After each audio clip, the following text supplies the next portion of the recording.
मैं जयेश वॉशिंगटन, 74 साल का, और किसी तरह अब भी उन घावों से जूझ रहा हूं जो मेरे अपने बच्चों ने दिए हैं।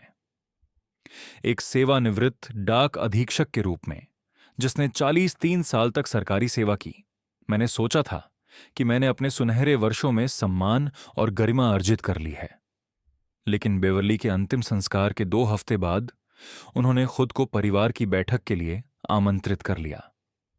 मेरे बचे हुए चाय के कप और उनके तैयार किए हुए भाषणों के बीच मेरे बेटे देव ने आगे झुककर कहा, पिताजी, आप भाग्यशाली हैं कि हम आपकी मदद करने की परवाह करते हैं। गर्व बहुत दूर जाता है, लेकिन व्यावहारिकता ही खर्चों का भुगतान करती है। मैंने बस अपना कप नीचे रखा और सुना।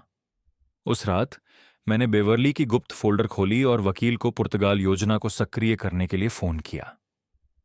इस कहानी को आगे बढ़ाने से पहले कृपया नीचे कमेंट में बताएं कि आप कहां से देख रहे हैं।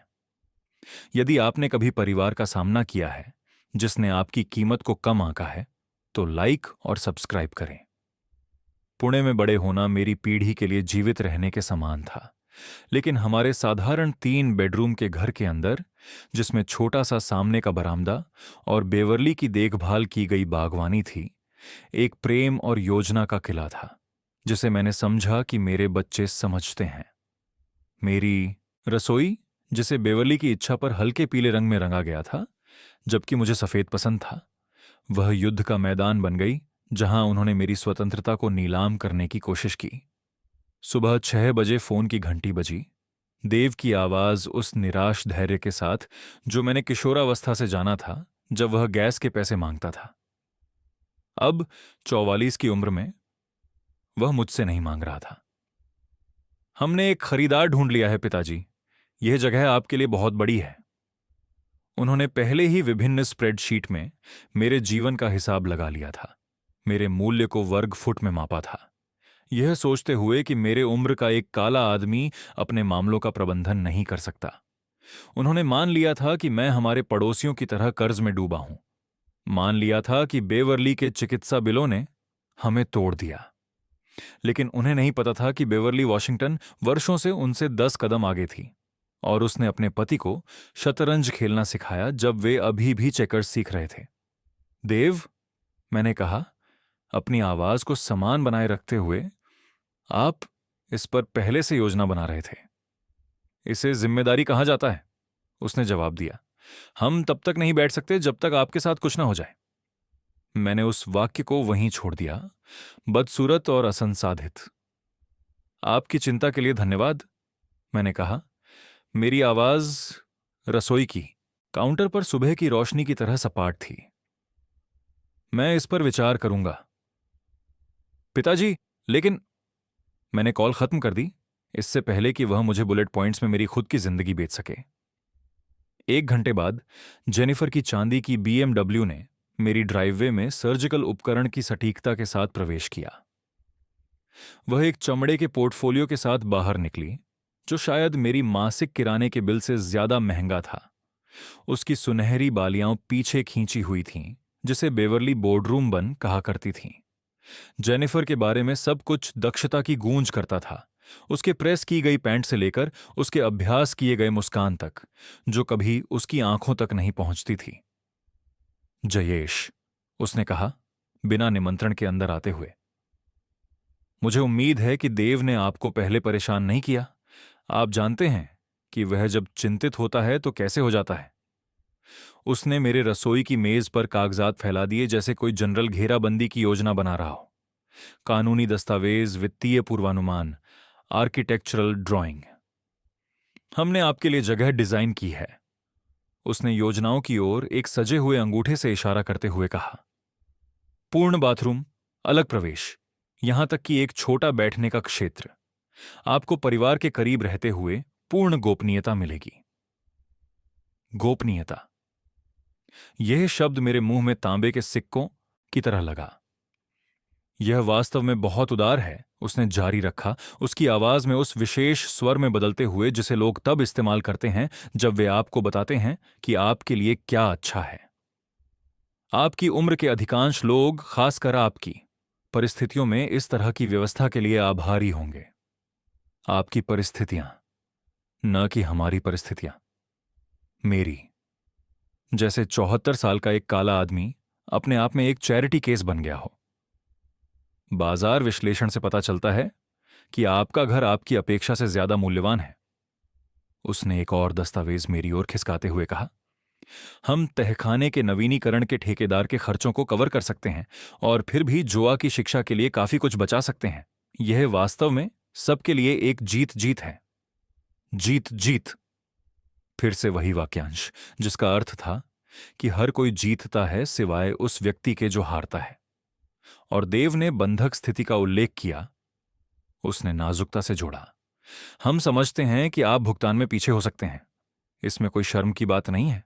चिकित्सा बिल सबसे सावधानीपूर्वक योजनाकारों को भी बर्बाद कर सकते हैं।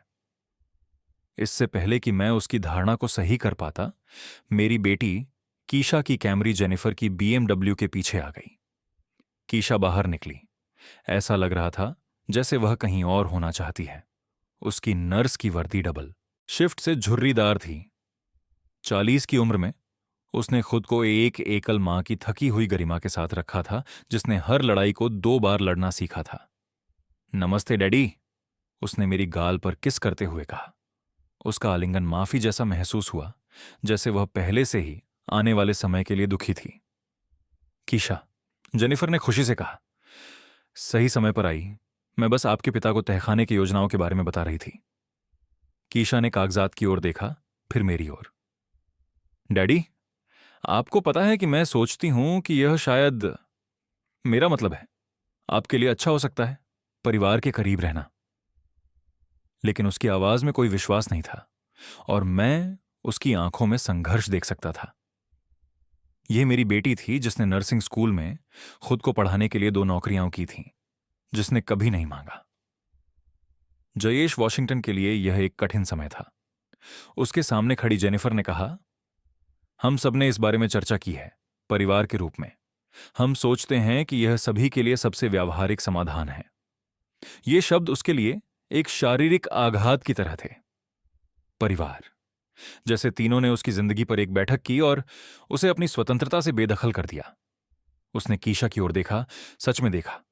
उसकी आंखों के नीचे काले घेरे थे और उसके कंधे ऐसे झुके हुए थे जैसे वह अनदेखे बोझ को उठा रही हो। यह बैठक कब हुई? उसने धीरे से पूछा। कीशा उसकी आंखों में देख नहीं सकी। पिछले हफ्ते देव के घर पर। हम बस तुम्हारी चिंता कर रहे हैं पापा, यहां अकेले रहकर। पिछले हफ्ते जब वह बेवर्ली की पढ़ने के चश्मे को अनियमित टेबल पर ढूंढ रहा था और सुनसान कमरों में उसकी आवाज सुन रहा था, तब वे उसकी भविष्य की योजना बना रहे थे। हम जानते हैं कि आपके उम्र के लोगों के लिए क्या बेहतर है, जेनिफर ने कहा। उसकी मुस्कान और भी स्थिर हो गई। अकेले रहने वाले बुजुर्गों के लिए आंकड़े काफी चिंताजनक हैं। आपके उम्र के लोग, न कि तुम, विशेष रूप से जयेश वॉशिंगटन, जिसने 200 कर्मचारियों के साथ एक डाक कार्यालय चलाया और 43 सालों में कभी काम से अनुपस्थित नहीं हुआ। बस आपके उम्र के लोग, एक जनसांख्यिकी जिसे प्रबंधित और स्थानांतरित किया जाना है।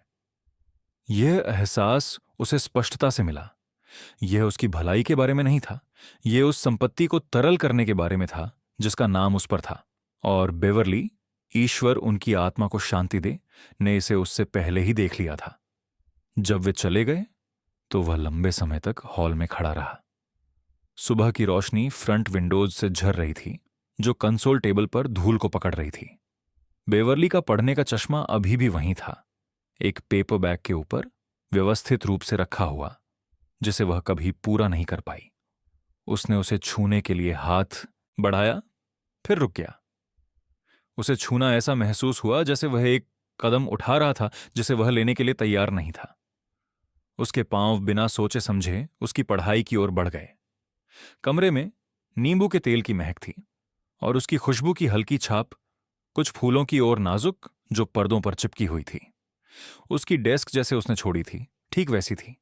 एक पेन पीले कागज पर रखा हुआ था, एक लिफाफे का कोना कागजों के ढेर के नीचे से झांक रहा था। मैं उसकी कुर्सी पर बैठ गया। चमड़ा उस जगह चिकना हो चुका था जहां उसके कोहनियां रेस्टेड थीं। 2 हफ्तों में पहली बार मेरे कंधे ढीले हुए। बाईं ओर एक नीचे का दराज था जो वर्षों से अटकने के कारण सख्त था। मैंने उसे खींचा। अंदर जीवन के सामान्य स्तर थे। पुराने टैक्स रिटर्न, उपकरणों की मैन्युअल्स, पोते पोतियों से मिले शुभकामना कार्ड। उनके नीचे मेरी उंगलियों ने एक हल्के नीले फोल्डर के किनारे को पाया। यह दिखने में भारी था। कागज के अंदर हल्की फुसफुसाहट के साथ घूम गया, जैसे उसे पता था कि वह मेरा इंतजार कर रहा था। मैंने तुरंत उसे नहीं खोला। मैंने उसे डेस्क पर रखा और उसके कवर पर अपनी हथेली रखी। एक पीले चिपकने वाले नोट ने सामने लगा हुआ था। बेवर्ली का हाथ से लिखा हुआ, जब वे तुम्हारे चारों ओर गिद्धों की तरह चक्कर लगाई तो इसका उपयोग करो। मैं वहां बैठा रहा। सुबह की रोशनी मेरे चेहरे के एक तरफ गर्म कर रही थी और पहली बार अंतिम संस्कार के बाद मैंने कुछ और महसूस किया। यह उम्मीद नहीं थी, अभी नहीं, लेकिन यह दिशा थी। जब मैंने अंततः फोल्डर खोला तो पहला चीज जो मैंने देखा वह थी वित्तीय विवरणों का एक ढेर। बैंक खाते जिन्हें मैं पहचानता नहीं था, जिन्हें हम दशकों से साझा कर रहे थे, वे नहीं, बल्कि व्यक्तिगत खाते, सभी बेवर्ली के नाम पर। एक तो एक छोटे क्रेडिट यूनियन से था, दूसरी एक ऑनलाइन बैंक से थी जिसका उसने कभी जिक्र नहीं किया था। प्रत्येक में मामूली राशि थी। यहां 8,400, वहां 12,200। ये कोई दौलत नहीं थी, लेकिन यह मुझे सोचने पर मजबूर कर दिया कि क्यों इसे अलग रखा गया था। दस्तावेजों के नीचे संपत्ति के दस्तावेज थे। मेरा सांस रुक गया जब मैंने पहले को देखा। पुर्तगाल के अल्गार्वे क्षेत्र में एक विला की डीड जो 10 साल पहले खरीदी गई थी। मालिक का नाम बेवर्ली मैरी वॉशिंगटन। मेरा कोई जिक्र नहीं। मैंने अगले पन्ने की ओर पलटा। लिस्बन के एक कानून फर्म से एक पत्र, पिछले वसंत का, संपत्ति की वर्तमान मूल्य की पुष्टि करते हुए और एक किराए के अनुबंध को प्रबंधित करने की पेशकश करते हुए। बेवर्ली ने नीचे एक हस्तलिखित नोट में मना किया, अभी नहीं, निजी रखो, निजी। यह शब्द वहां ऐसा था जैसे यह एक रहस्य था जिसे उसने मुझसे भी छिपा रखा था। और भी दस्तावेज थे, जीवन बीमा पॉलिसियां जिन पर मैंने कभी हस्ताक्षर नहीं किए। सभी में लाभार्थी थे जो मुझे अपेक्षित थे, देव और कीशा। लेकिन एक पर मेरी नजर ठहर गई, एक नई पॉलिसी, बहुत छोटी, जिसमें केवल एक लाभार्थी सूचीबद्ध था, जो वॉशिंगटन, उसके माता पिता का कोई जिक्र नहीं। मैं बेवर्ली की कुर्सी में पीछे हट गया। लकड़ी में नींबू के तेल की गंध अब और भी मजबूत लग रही थी, जो मेरे मुंह में उठी धातु की स्वाद के साथ मिल रही थी। बेवर्ली हमेशा जानबूझकर काम करती थी। उसने कभी चीजों को नहीं भुलाया। अगर उसने यह मुझसे छिपाया था तो यह कोई चूक नहीं थी, यह एक रणनीति थी। मैंने फोल्डर के पिछले हिस्से में एक छोटे लिफाफे को उठाया। अंदर एक पत्र था जो 2 साल पहले लिखा गया था, बेवर्ली के लूपिंग कर्सिव में। जयेश, अगर तुम यह ढूंढ रहे हो तो मैं जा चुकी हूं, और अगर मैं सही हूं तो कॉल पहले ही शुरू हो चुके हैं। वे तुम्हारे चारों ओर चक्कर लगाएंगे, न कि इसलिए कि उन्हें तुम्हारी जरूरत है, बल्कि इसलिए कि वे तुम्हारे बनाए को चाहते हैं। मैंने इसे वर्षों से देखा है। छोटे टिप्पणियां, पैसे के बारे में सवाल, जिस तरह से वे गिनते हैं जो अभी उनका नहीं है। तुमने हमेशा उन्हें लाभ दिया है, संदेह की परवाह नहीं की। मैंने यह बहुत पहले करना बंद कर दिया था। यह घर तुम्हारा है, हमेशा के लिए तुम्हारा रहेगा। मैंने इसे चुकता कर दिया ताकि तुम्हें कभी इसके बारे में किसी को जवाब न देना पड़े। लेकिन मुझे पता था कि वे तुम्हें यह यकीन दिलाने की कोशिश करेंगे कि तुम अकेले संभाल नहीं सकोगी। इसीलिए एक दूसरा योजना है। पुर्तगाल में विला तुम्हारे लिए है, लेकिन अभी कागजों पर नहीं। तुम इसे खोजने के लिए पीछे के पन्ने में निर्देश पाओगी। अगर तुम्हें कुछ समय के लिए गायब होना पड़े तो उनका खेल खेलना जरूरी नहीं है। हमारे बच्चों को तुम्हारी दया को कमजोरी समझने मत दो जयेश, और न ही उन्हें उनकी विरासत को अधिकार समझने दो। वे यह सीखेंगे कि क्या चाहिए और क्या उन्होंने कमाया है। जेनिफर की आवाज मेरे मन में गूंज रही थी, शांत, स्थिर, गुस्से में नहीं लेकिन निश्चित। मैंने फोल्डर की पिछली जेब में देखा। वहां एक टाइप किया हुआ पृष्ठ था जिसमें लिस्बन के कानून फर्म के संपर्क, एक स्थानीय देखभालकर्ता का नाम अन्ना सैंटोस और पेपर पर चिपका हुआ एक चाबी थी। चाबी के पास एक नोट था जो जेनिफर के हाथ में लिखा था, अन्ना पर भरोसा करो, उसने मुझे अपनी जान बचाई है, लंबी कहानी है। मैंने कागज को डेस्क पर छोड़ दिया। मेरी धड़कन स्थिर थी, लेकिन मेरा मन तेजी से दौड़ रहा था। जेनिफर ने यह दिन देखने से पहले ही देख लिया था जब मैंने तूफान के बादलों को इकट्ठा होते नहीं देखा। उसने हमारे बच्चों को हमारी कीमत का आकलन करते देखा, जबकि मैं उनकी सफलता पर गर्व कर रहा था, इस बात से अनजान कि वे हमें माता पिता की बजाय संपत्ति के रूप में देख रहे थे। बाकी दोपहर मैं घर में ऐसे चल रहा था जैसे मैं दो समय रेखाओं में एक साथ चल रहा हूं। हर वस्तु जिसे मैंने पार किया, देव की कॉलेज ग्रेजुएशन की फ्रेम की गई फोटो, जेनिफर का शादी का सिरेमिक फूलदान, कीशा का नर्सिंग स्कूल का डिप्लोमा, जोई की हमारी बगिया की रंगीन चित्रकारी, अब मुझे एक केस के सबूत की तरह लग रहे थे जिसे मैंने नहीं बनाया था। रसोई में मैंने खुद को उस मसाले के रैक पर देखते पाया जिसे जेनिफर ने ऊंचाई के अनुसार सजाया था, न कि वर्णानुक्रम में।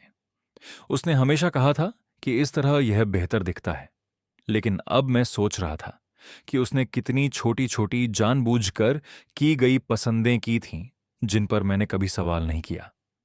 मैंने अपने लिए एक गिलास पानी भरा और सिंक के पास खड़ा होकर शाम के प्रकाश को, बगिया को सुनहरा बनाते देखा। मुझे याद आया कि जेनिफर और मैंने बच्चों के बारे में आखिरी बातचीत की थी जब वह बीमार हुई थी। वे तुमसे प्यार करते हैं, मैंने कहा, इस पर कि उसने देव के साथ दूर रहकर बात की थी। वे उस संस्करण से प्यार करते हैं जो उनकी मदद करता है, उसने जवाब दिया। वह संस्करण जो हां कहता है। मैंने उस समय इसे उसकी एक अंधेरी मनोदशा के रूप में खारिज कर दिया था। अब यह मेरे मन में एक चेतावनी की तरह वापस आ रहा था जिसे मैंने अनदेखा किया था। उस शाम देव ने फिर से कॉल किया। मैंने जवाब नहीं दिया। उसने एक वॉइसमेल छोड़ा, पिताजी, बस ये सोचो कि मैंने क्या कहा। हम इसे आपके लिए आसान बना सकते हैं, इसे कठिन मत बनाओ। उसके लिए आसान, शायद। 1 घंटे बाद जेनिफर ने टेक्स्ट किया, हम शनिवार को बात करने आएंगे, जोई को लाना, तुमसे मिलकर अच्छा लगेगा। ये वाक्य मुझे गहरा लगा। जोई को लाना, जैसे मैं मेहमान हूं, मेजबान नहीं। मैंने फोन को उल्टा रखा और जेनिफर के अध्ययन में वापस गया। फोल्डर अभी भी डेस्क पर था। मैंने फिर से खोला, इस बार बीमा नीति का अध्ययन करते हुए जिसमें जोई का नाम था। तारीख पिछले साल की थी। जेनिफर की बीमारी के बाद उसने एक निर्णय लिया था। जैसे जैसे रात घर पर छा गई, मैंने अध्ययन में लैंप जलाया। गर्म रोशनी ने फोल्डर के पिछले हिस्से में दबे एक फोटो के किनारे को छुआ। यह जेनिफर और जोई की बगिया में थी। दोनों ने भूरे टोपी पहने हुए थे। उनके हाथ जड़ी बूटियां लगाते समय गंदे थे। जेनिफर का हाथ जोई के चारों ओर था। उसकी मुस्कान चौड़ी और बेफिक्र थी। पीछे जेनिफर ने लिखा था, उसे सिखाओ कि क्या महत्वपूर्ण है। मैं उस फोटो के साथ लंबे समय तक बैठा रहा। कमरे में सन्नाटा था। केवल दीवार पर पुराने घड़ी की टिक टिक सुनाई दे रही थी, जिसे जेनिफर ने कहा था कि हमें रखना चाहिए, भले ही वह धीमी चलती हो।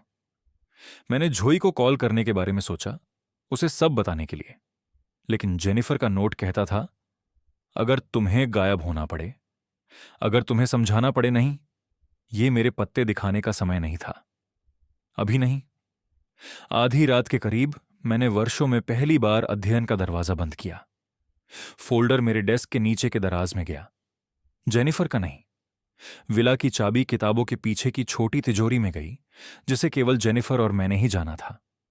मैं वहां एक पल के लिए खड़ा रहा, हाथ शेल्फ पर रखते हुए, शांति से भरे घर को सुनते हुए। कहीं अंधेरे में मैं लगभग जेनिफर की आवाज सुन सकता था, तुम्हें उनके अनुसार लड़ने की जरूरत नहीं है।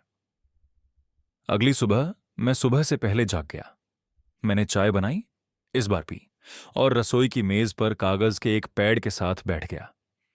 मैंने 2 कॉलम लिखे, जो वे जानते हैं और जो वे नहीं जानते। पहला सूची छोटी थी, दूसरा मेरी अपेक्षा से लंबा था।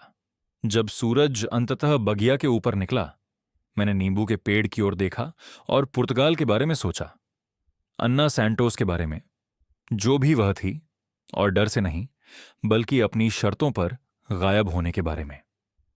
जेनिफर के अंतिम संस्कार के बाद पहली बार मैंने ग्रीफ के नीचे कुछ तेज महसूस किया। ठीक गुस्सा नहीं, लेकिन संकल्प। उन्हें लगा कि मैं एक बूढ़ा व्यक्ति हूं। एक आदमी एक चट्टान के किनारे खड़ा है, धक्का देने की प्रतीक्षा में। उन्हें यह नहीं पता था कि मैंने पहले से ही एक पुल बना लिया है। शनिवार आया, हल्की सर्दी की धूप के साथ, पतली और अनिच्छुक। मैं सुबह 6 बजे से उठ चुका था। अपने कोट में बगीचे के रास्तों पर चल रहा था। अपने जूतों के नीचे ठंड की खड़क महसूस कर रहा था। लेकिन पहले मुझे एक कॉल करनी थी। मैंने फोन उठाया और बेवर्ली द्वारा छोड़े गए लिस्बन नंबर डायल किया। अंतर्राष्ट्रीय डायल टोन एक विदेशी भाषा में धड़कन की तरह महसूस हो रहा था। जब लाइन कनेक्ट हुई तो एक महिला की आवाज थोड़े पुर्तगाली लहजे में सुनाई दी। ओला, आना सैंटोस? मैंने पूछा। मेरी आवाज उस समय की तुलना में अधिक स्थिर थी। हाँ हाँ, ये आना है। कौन बोल रहा है कृपया? मेरा नाम जयेश वॉशिंगटन है। बेवरली वॉशिंगटन मेरी पत्नी थी। उन्होंने कहा था कि जब भेड़िए आएं तो मुझे आपको कॉल करना है। दूसरी ओर एक ठहराव था, फिर एक तेज सांस। सेन्योर वॉशिंगटन। हाँ हाँ, बेवरली ने मुझे बताया था कि जब वे आपके लिए आएं तो आप कॉल करेंगे। भेड़िए, उन्होंने उन्हें कहा। आपके बच्चे हैं ना? हाँ हाँ, मैंने कहा। यह सुनकर आश्चर्य हुआ कि यह शब्द इतनी आसानी से निकल आया। मैं आपकी प्रतीक्षा कर रही थी, आना ने कहा, उसकी अंग्रेजी लहजे में लेकिन सटीक थी। आपकी बेवरली, वह बहुत समझदार महिला थी। उन्होंने इस दिन की तैयारी की थी। आना, मैंने कहा, बेवरली ने कहा था कि आप उनकी जिंदगी की रानी हैं। क्या आप इसके बारे में मुझे बता सकती हैं? एक लंबा ठहराव, फिर आना की आवाज अब नरम। आपकी पत्नी ने मेरे परिवार की जान बचाई। ये 15 साल पहले की बात है। मेरे पति अच्छे आदमी थे, लेकिन कागजों के मामले में कमजोर थे। आव्रजन के कागजात बहुत जटिल। हमारे पास वकील था, लेकिन वह ईमानदार नहीं था। उसने हमारा पैसा लिया, कुछ नहीं किया। हमें पुर्तगाल वापस भेजा जाने वाला था। मेरे बच्चे भी, भले ही वे अमेरिका में पैदा हुए थे। मैं उसकी आवाज में भावनाएं सुन सकता था जब वह आगे बोली। बेवरली, तब वह सामुदायिक केंद्र में काम कर रही थी, प्रवासियों की मदद कर रही थी। जब उसने हमारी कहानी सुनी तो वह एक शेरनी की तरह बन गई। सेन्योर वॉशिंगटन, उसने हमें नए वकील से मिलवाया, अच्छे वकील से।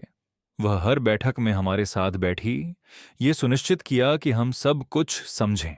जब हम नहीं कर सके तब उसने वकील की फीस भी चुकाई। यह बेवरली की तरह लगता है, मैंने कहा। मेरा गला कस गया। लेकिन यह सब नहीं है, आना ने आगे कहा। जब आव्रजन जज कठिनाई पैदा कर रहा था, आपकी बेवरली ने पत्र लिखे। उसने लोगों को फोन किया। उसने हमारे लिए ऐसे लड़ा जैसे हम उसके अपने परिवार हों। उसकी वजह से मेरे बच्चों को अमेरिका में रहने का मौका मिला, कॉलेज जाने का। मेरी बेटी, वह अब डॉक्टर है। मेरा बेटा, वह शिक्षक है। सब आपकी बेवरली की वजह से। मैंने अपनी आंखें बंद की। मेरे मन में बेवरली की छवि थी, दृढ़ और रक्षक, उन लोगों के लिए लड़ती हुई जिन्हें वह मुश्किल से जानती थी, क्योंकि यह सही बात थी।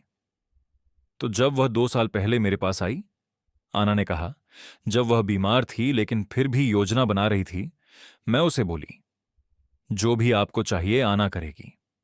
उसने मुझसे पुर्तगाल में घर की देखभाल करने को कहा, उसे तैयार रखने के लिए। उसने कहा कि एक दिन उसका जयेश एक ऐसी जगह की जरूरत होगी जहां भेड़िए उसका पीछा न कर सकें। क्या घर तैयार है? मैंने पूछा। हमेशा, आना ने कहा। मैं हर महीने उसकी जांच करती हूं, ताजे बिस्तर, सब कुछ साफ।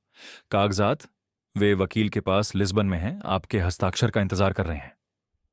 आपकी बेवरली ने सब कुछ इस तरह से बनाया कि आप गायब हो सकें, सेन्योर वॉशिंगटन, ताकि आप शांति पा सकें। मैंने अपने सीने में कुछ हलचल महसूस की, एक बोझ जिसे मैं नहीं जानता था कि मैं उठा रहा था। धीरे धीरे उठने लगा। आना, मैंने कहा, मुझे लगता है कि अब समय आ गया है। हाँ, उसने कहा, और मैं उसकी आवाज में मुस्कान सुन सकता था। मैं आज लिस्बन को कॉल करूंगी। कागजात आपके आगमन पर तैयार होंगे। और सेन्योर वॉशिंगटन। क्या? आपकी बेवरली, वह भेड़ियों के बारे में सही थी, लेकिन वह आपके बारे में भी सही थी। आप उनसे अधिक मजबूत हैं जितना वे सोचते हैं। जब हमने कॉल खत्म की, मैं बेवरली के अध्ययन में खड़ा था। उस बगीचे की ओर देख रहा था जिसे हमने मिलकर बनाया था। नींबू का पेड़ छंटाई की जरूरत थी, लेकिन अब यह किसी और को करना होगा। मुझे एक विमान पकड़ना था। पहली बार अंतिम संस्कार के बाद मुझे ऐसा महसूस हुआ कि मैं सांस ले सकता हूं। अगले सुबह मैंने देव और जेनिफर की प्रतीक्षा नहीं की कि वे अपने स्प्रेडशीट और बेसमेंट के ब्लूप्रिंट के साथ आएं। मुझे अपनी एक अपॉइंटमेंट को बनाए रखना था। पीटर क्लेन का कार्यालय एक पुनर्स्थापित ईंट के भवन में था, उस तरह की जगह जो बिना चिल्लाए दक्षता की चर्चा करती थी। मैंने उसके नाम को बेवरली की पता किताब में पाया। उसकी सावधानी से लिखी गई हैंडराइटिंग में एक नोट के बगल में जो कहता था, प्रक्रिया पर विश्वास करें, प्रदर्शन पर नहीं। उसकी रिसेप्शनिस्ट, एक मध्यम आयु की काली महिला जो दयालु आंखों वाली थी, ने मुझे चाय और पानी की पेशकश की। मैंने समारोह के सम्मान में दोनों लिए। जब पीटर बाहर आए तो वह मेरी अपेक्षा से छोटे थे, शायद 50 साल के। उस आदमी की शांत स्वभाव के साथ जो जानता है कि अधिकांश कानूनी समस्याएं वास्तव में लोग की समस्याएं होती हैं जो मुखौटों के पीछे छिपी होती हैं। श्री वाशिंगटन, उन्होंने कहा अपनी हाथ बढ़ाते हुए, मैं आपकी क्षति के लिए खेद प्रकट करता हूं। बेवरली एक असाधारण महिला थी। क्या आप उन्हें जानते थे? उन्होंने मुझसे संपत्ति योजना के बारे में 3 साल पहले सलाह ली थी। बहुत विस्तृत, बहुत दृढ़। उन्होंने कहा कि वह एक युद्ध की तैयारी कर रही थी जो अभी शुरू नहीं हुआ था। हम उसके सम्मेलन कक्ष में बैठे और मैंने बेवरली की नीली फोल्डर को हमारे बीच की मेज पर रखा। मुझे लगता है कि युद्ध शुरू हो गया है, मैंने कहा। फोल्डर को व्यवस्थित तरीके से खोलते हुए जयेश का चेहरा हर दस्तावेज के साथ अधिक रुचि से भरा होता गया। जब वह घर के दस्तावेज पर पहुंचा तो उसने मुझसे ऊपर देखा। उसने 2 साल पहले संपत्ति को तुम्हारे नाम पर पूरी तरह से ट्रांसफर कर दिया, उसने कहा। क्विट क्लेम डीड सही तरीके से दर्ज, कोई बाधा नहीं। तुम्हारे बच्चों का इस संपत्ति पर कोई कानूनी हक नहीं है। मुझे नहीं पता था, मैंने कहा। वह तुम्हारी रक्षा कर रही थी, देव ने साधारणतः कहा। जेनिफर ने मुझे तुम्हारे परिवार की वित्तीय अपेक्षाओं के बारे में बताया। उसने तुम्हारे युवा समय में आवाज भेदभाव के अनुभवों के बारे में भी बताया।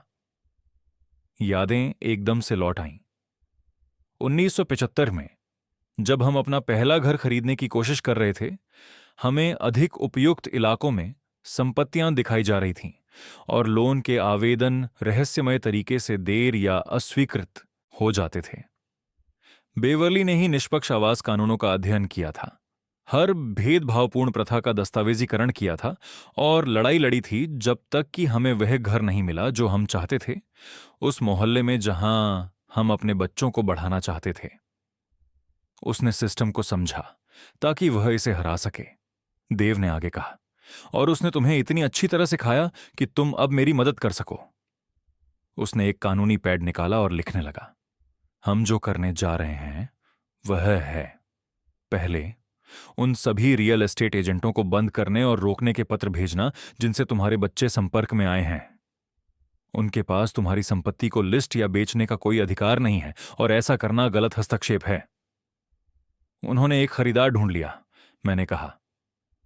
उन्होंने निराशा पाई, देव ने सूखे स्वर में उत्तर दिया। दूसरा, हम काउंटी रिकॉर्डर के कार्यालय में एक औपचारिक नोटिस दर्ज करेंगे जिसमें कहा गया है कि तुम संपत्ति के एकमात्र मालिक हो और तुम्हारी स्पष्ट लिखित सहमति के बिना इसे बेचने या बाधित करने के किसी भी प्रयास को धोखाधड़ी माना जाएगा। मैंने उसे काम करते हुए देखा। उसकी कलम एक सर्जन की सटीकता से चल रही थी। एक और बात है, मैंने कहा, और उसे संरक्षण की धमकी के बारे में बताया। देव का चेहरा गंभीर हो गया। बिना सबूत के यह एक गंभीर आरोप है। संरक्षण उन कमजोर वयस्कों की रक्षा के लिए होते हैं जो सुविधाजनक नहीं होते। क्या तुम्हें कोई संज्ञानात्मक समस्या है, श्री वाशिंगटन? नहीं। क्या तुम्हारी कोई वित्तीय लापरवाही का इतिहास है? 34 वर्षों की सरकारी नौकरी, बेहतरीन क्रेडिट, कोई दिवालियापन या बड़े कर्ज नहीं। क्या तुम्हारी कोई चिकित्सा स्थिति है जो तुम्हारे निर्णय को प्रभावित कर सकती है? उच्च रक्तचाप जो दवा से नियंत्रित है, बस इतना ही। देव ने और नोट्स बनाए। तो कोई भी संरक्षण याचिका निरर्थक होगी और संभवतः उत्पीड़न का कारण बनेगी। हम तुम्हारी क्षमता और तुम्हारे बच्चों की वित्तीय प्रेरणाओं का दस्तावेजीकरण करके एक उत्तर तैयार करेंगे। उसने मुझसे देखा, उसका चेहरा गंभीर था। श्री वाशिंगटन, मैंने इस पैटर्न को पहले भी देखा है। बड़े बच्चे जो अपने माता पिता की संपत्ति को अपना वारिस समझते हैं, जो अपने माता पिता की दयालुता को अक्षमता समझते हैं, यह उतना असामान्य नहीं है जितना तुम सोचते हो, और इसमें अक्सर जातीय तत्व होते हैं। कैसे? यह मानना कि बड़े काले अमेरिकियों को अपने मामलों का प्रबंधन नहीं आता, कि उन्हें अपने अधिक परिष्कृत बच्चों की जरूरत है जो उनके लिए निर्णय लें। मैंने इसे मिश्रित विवाहों में विशेष रूप से देखा है, जहां गोरे पति पत्नी को काले परिवार की संपत्ति के बारे में निर्णय लेने का हक लगता है। ये शब्द चुभे क्योंकि ये सच्चाई को दर्शाते थे। जेनिफर की उपहासपूर्ण आवाज, उसका यह सामान्य मान लेना कि मैं वित्तीय दस्तावेजों को समझ नहीं सकता, उसके मेरी उम्र के लोगों को लेकर उपहास। बेवर्ली ने इसे भी देखा। देव ने आगे कहा, वह बहुत स्पष्ट थी कि तुम्हारी रक्षा करना अच्छे इरादे से चोरी से बचाना है। उसने कागजात इकट्ठा किए और खड़ा हो गया। मैं इन दस्तावेजों को आज के अंत तक तैयार करूंगा और फाइल करूंगा। बंद करने और रोकने के पत्र प्रमाणित मेल द्वारा भेजे जाएंगे। कोई भी रियल एस्टेट एजेंट जो इस बिक्री को जारी रखेगा, उसे कानूनी परिणामों का सामना करना पड़ेगा। इसमें कितना समय लगेगा? कागजात, कुछ घंटे। तुम्हारे बच्चों पर मनोवैज्ञानिक प्रभाव, यह इस पर निर्भर करता है कि वे कितनी जल्दी समझते हैं कि तुम वह आसान शिकार नहीं हो जिसे उन्होंने सोचा था। जैसे ही मैं जाने के लिए तैयार हुआ, देव ने मुझे अपना कार्ड दिया। श्री वॉशिंगटन, तुमने बेवर्ली के साथ एक ऐसा जीवन बनाया है जिसे बचाना महत्वपूर्ण है। किसी को भी यह विश्वास दिलाने न दो कि इसे बचाना स्वार्थी है। अपनी कार की ओर चलते हुए मुझे ऐसा कुछ महसूस हुआ जो मैंने हफ्तों से नहीं किया था। नियंत्रण। वह नियंत्रण नहीं जो यह दिखाने से आता है कि सब कुछ ठीक है, बल्कि वास्तविक नियंत्रण। वह नियंत्रण जो कानून की सहायता से और इसे उपयोग करने की इच्छा से आता है। घर लौटते समय मैंने डाकघर में जाकर एक बॉक्स किराए पर लिया। स्वतंत्रता के छोटे छोटे कार्य, लेकिन स्वतंत्रता फिर भी। जब मैं घर पहुंचा तो डेविड का एक वॉइसमेल था। पापा, हमें बात करनी है। जेनिफर ने सुना कि तुम वकीलों से मिल रहे थे। यह आवश्यक नहीं है, हम इसे पारिवारिक रूप से सुलझा सकते हैं। परिवार, यह शब्द अपनी गर्मी खो चुका था, जैसे वे इसे एक हथियार की तरह वील्ड कर रहे थे। मैंने संदेश को हटा दिया और बेवर्ली के अध्ययन में गया। दोपहर की रोशनी खिड़कियों से झर रही थी और पहली बार उसके अंतिम संस्कार के बाद कमरा शांति का अनुभव कर रहा था, न कि भूतियां। मैंने फिर से फोल्डर खोला और बेवर्ली और जोई की बगीचे में खींची गई तस्वीर को देखा। उसे सिखाओ कि क्या महत्वपूर्ण है, बेवर्ली ने लिखा था। सबक पहले से ही चल रहा था। गुरुवार आया, आसमान गीली चट्टान के रंग का था। मैंने जाग कर जाना कि यह वह दिन है जब सब कुछ एक साथ आएगा। ठीक 8 बजे डेविड ने फोन किया। पापा, हमें मिलना है आज। इस वकील की बकवास को खत्म करना होगा। मेरा घर 2 बजे, मैंने कहा। जो चाहे लाओ। ठीक 2 बजे डेविड की एसयूवी आई। उसके पीछे जेनिफर की बीएमडब्ल्यू और एक तीसरी कार थी जिसे मैं नहीं पहचानता था। डेविड पहले बाहर आया। उसका जबड़ा कंक्रीट की तरह दृढ़ था। उसके बाद जेनिफर और एक आदमी जो महंगे सूट में था। वकील, चिल्लाने वाला व्यक्ति, अपने बेहतरीन हेयरकट और इटालियन जूतों के साथ। वे मेरे किचन में एक ट्रिब्यूनल की तरह दाखिल हुए। देव ने औपचारिकताओं की परवाह नहीं की। पापा, ये जेनिफर के साथ हमारा वकील जयेश वाशिंगटन है। जयेश ने हाथ बढ़ाया, उस गर्मजोशी के साथ जो कठिन लोगों को संभालने वाले व्यक्ति की होती है। श्री वाशिंगटन, देव और जेनिफर ने मुझे स्थिति के बारे में बताया है। मैं यहां आपकी मदद करने आया हूं ताकि यह समझौता किया जा सके कि क्या वास्तव में कोई गलतफहमी है।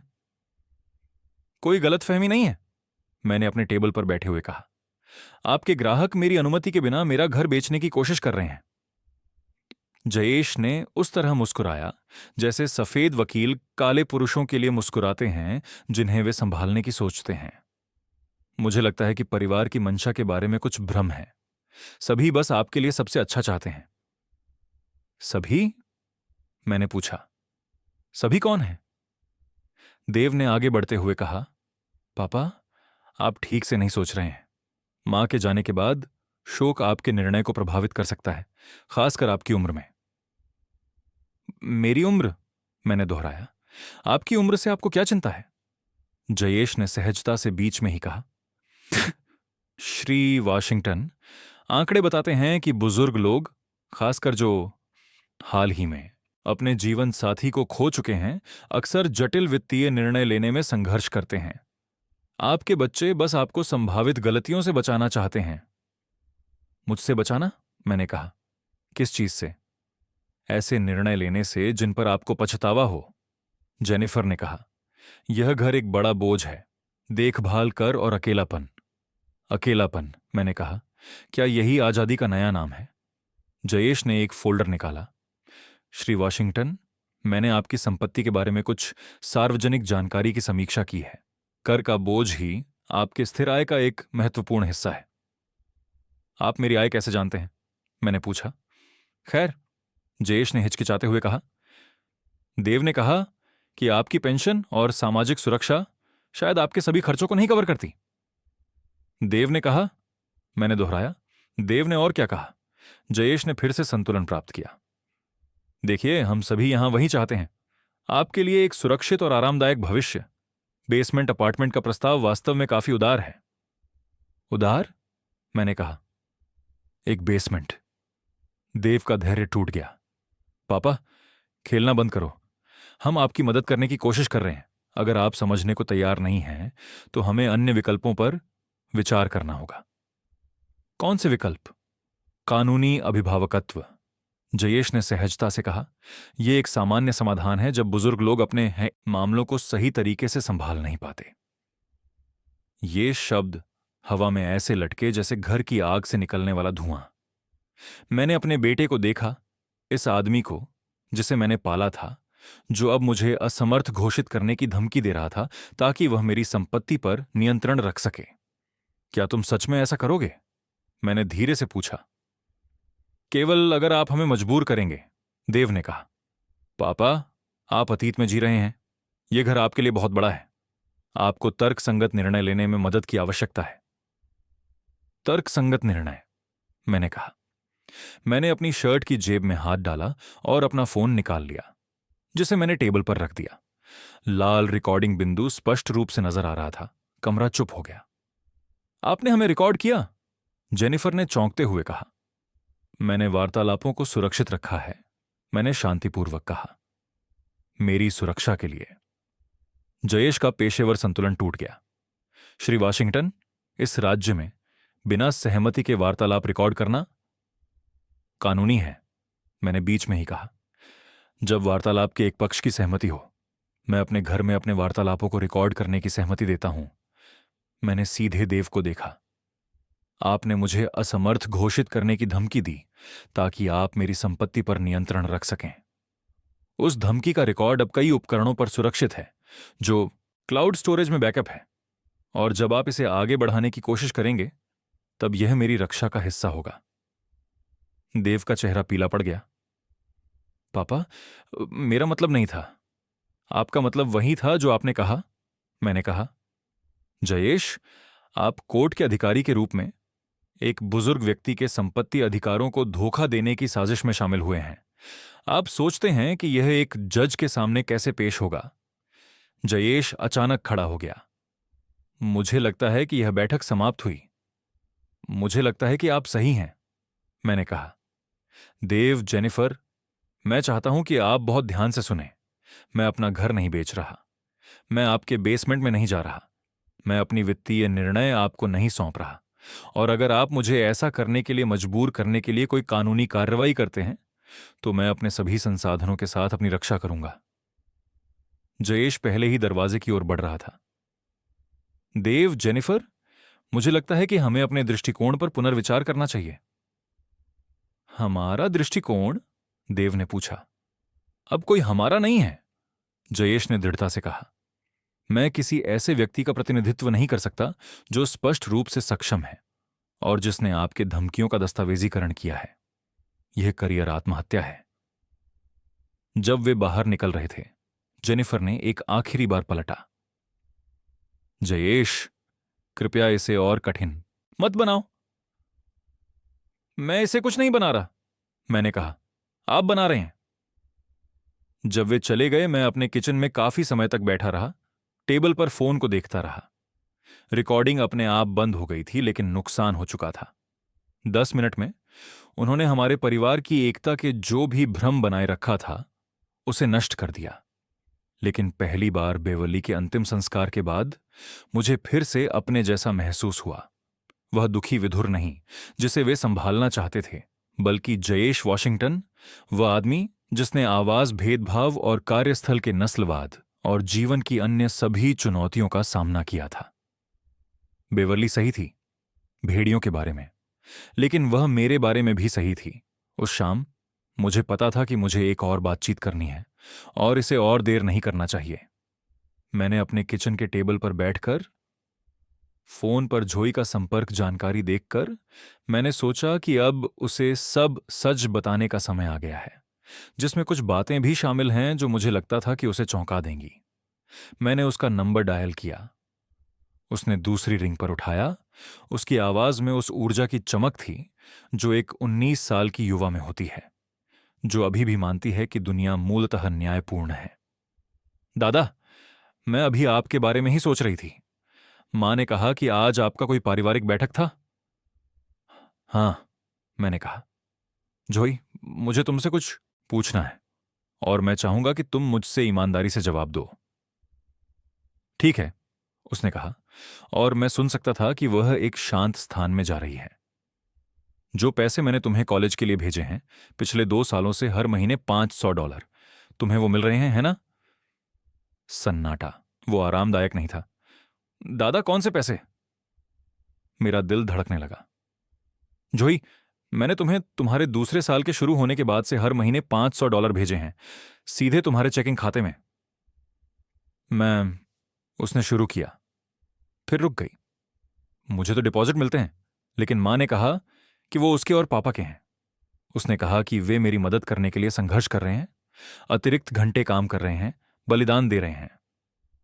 मैंने अपनी आंखें बंद कर लीं। बेवर्ली हर बात में सही थी।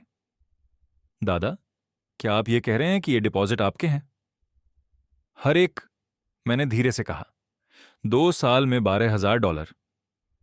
मैंने सुना कि उसकी सांसें बदलने लगीं, हल्की हो गईं। लेकिन मां ने कहा, उसने कहा कि वे मेरी मदद करते हुए मुश्किल में हैं। उसने कहा कि मुझे आभारी होना चाहिए क्योंकि वे अपनी खुशियों को छोड़कर मेरी शिक्षा को चुन रहे हैं। तुम्हारी मां और पिता तुम्हारे कॉलेज का खर्च नहीं उठा रहे हैं, जोई, मैं कर रहा हूं। लाइन इतनी देर तक चुप रही कि मुझे लगा हम डिस्कनेक्ट हो गए हैं। जोई, मैं यहां हूं, उसने फुसफुसाते हुए कहा। मैं सिर्फ समझ नहीं पा रही, वे ऐसा क्यों कहेंगे? क्योंकि हमारे परिवार में गर्व जटिल है, मैंने कहा। तुम्हारी मां ने अपने माता पिता को संघर्ष करते हुए देखा है, अन्य परिवारों को भी। उसने सीखा कि मदद मांगना कमजोरी है और मदद करने वाला होना ताकत है। वह चाहती थी कि तुम उसे मजबूत समझो।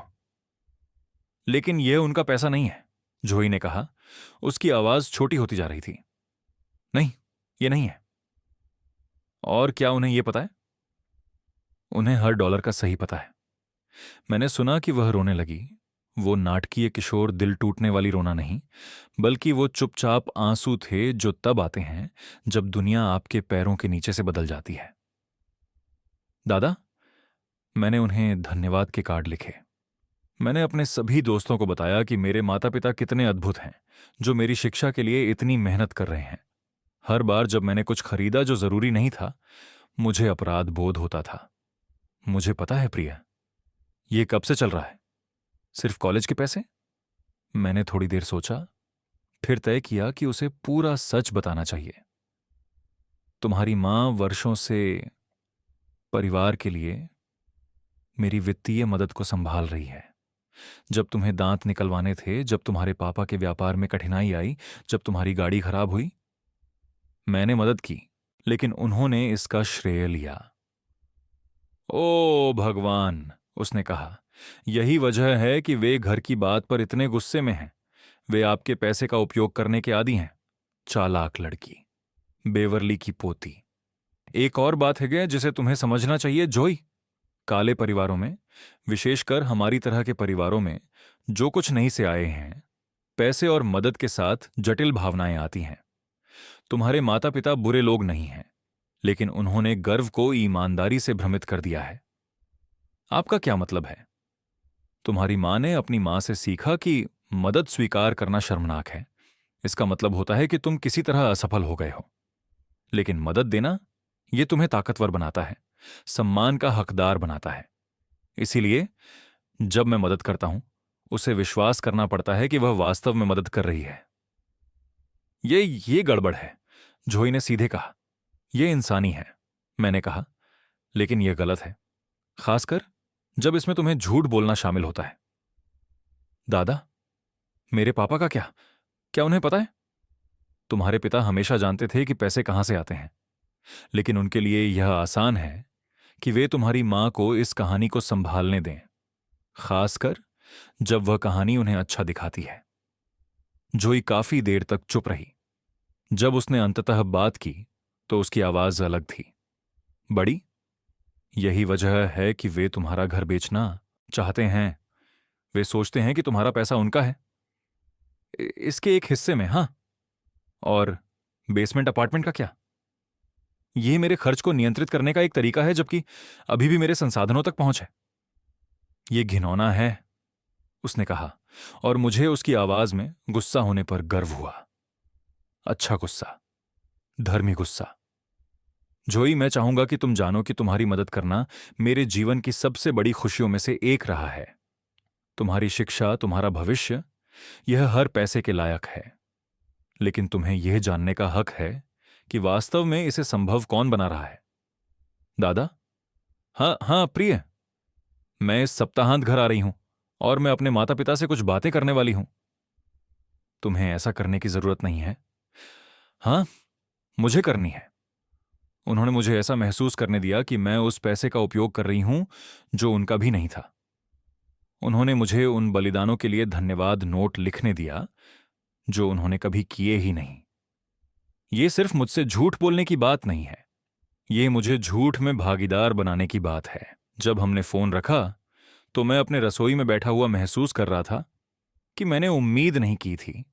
राहत, न केवल इसलिए कि जोई सच जान गई, बल्कि इसलिए कि उसने समझा कि सच का क्या मतलब है। वह सिर्फ धोखे पर गुस्सा नहीं थी, वह इस पर गुस्सा थी कि उसे इसमें भागीदार बनाया गया। बेवर्ली को गर्व होता, हमने एक पोती को बड़ा किया जो जब वह देखती है तो हेरफेर को पहचानती है, यहां तक कि जब यह प्यार में लिपटा होता है। परिवार की वफादारी। फोन 20 मिनट बाद बजा। कीशा। पापा, जोई ने मुझे रोते हुए फोन किया, तुमने उसे क्या कहा? मैंने उसे सच बताया कि उसकी कॉलेज की फीस कौन चुका रहा है। चुप्पी। कीशा, क्या तुम सच में सोचती थी कि मैं उसे अंततः नहीं बताऊंगा? मैंने सोचा, मैं चाहती थी कि हम इस मामले को परिवार के रूप में बिना उसे शामिल किए सुलझा लें। तुमने उसे उस दिन शामिल कर लिया जब तुमने मेरी मदद का श्रेय लेने का फैसला किया। ऐसा नहीं था, उसने कहा, लेकिन उसकी आवाज में विश्वास की कमी थी। तो फिर वो क्या था? एक और लंबी खामोशी। मैं चाहती थी कि वह हमारी वजह से गर्व महसूस करे, ये देखने के लिए कि हम उसकी देखभाल कर सकते हैं। तुम बिना झूठ बोले मदद करके भी गर्व महसूस कर सकती हो। पापा, मुझे खेद है। हम संघर्ष कर रहे हैं, और जब उसने हमें धन्यवाद कहा तो सफल माता पिता के रूप में देखे जाने का अनुभव अच्छा लगा। मेरी कीमत पर, हाँ हाँ हाँ, उसने धीरे से कहा, तुम्हारी कीमत पर मुझे खेद है। यह पर्याप्त नहीं था, लेकिन यह एक शुरुआत थी। डेव और जेनिफर के घर पर एक ठंडी सोमवार सुबह ठीक 7 बजे मूविंग कंपनी आई।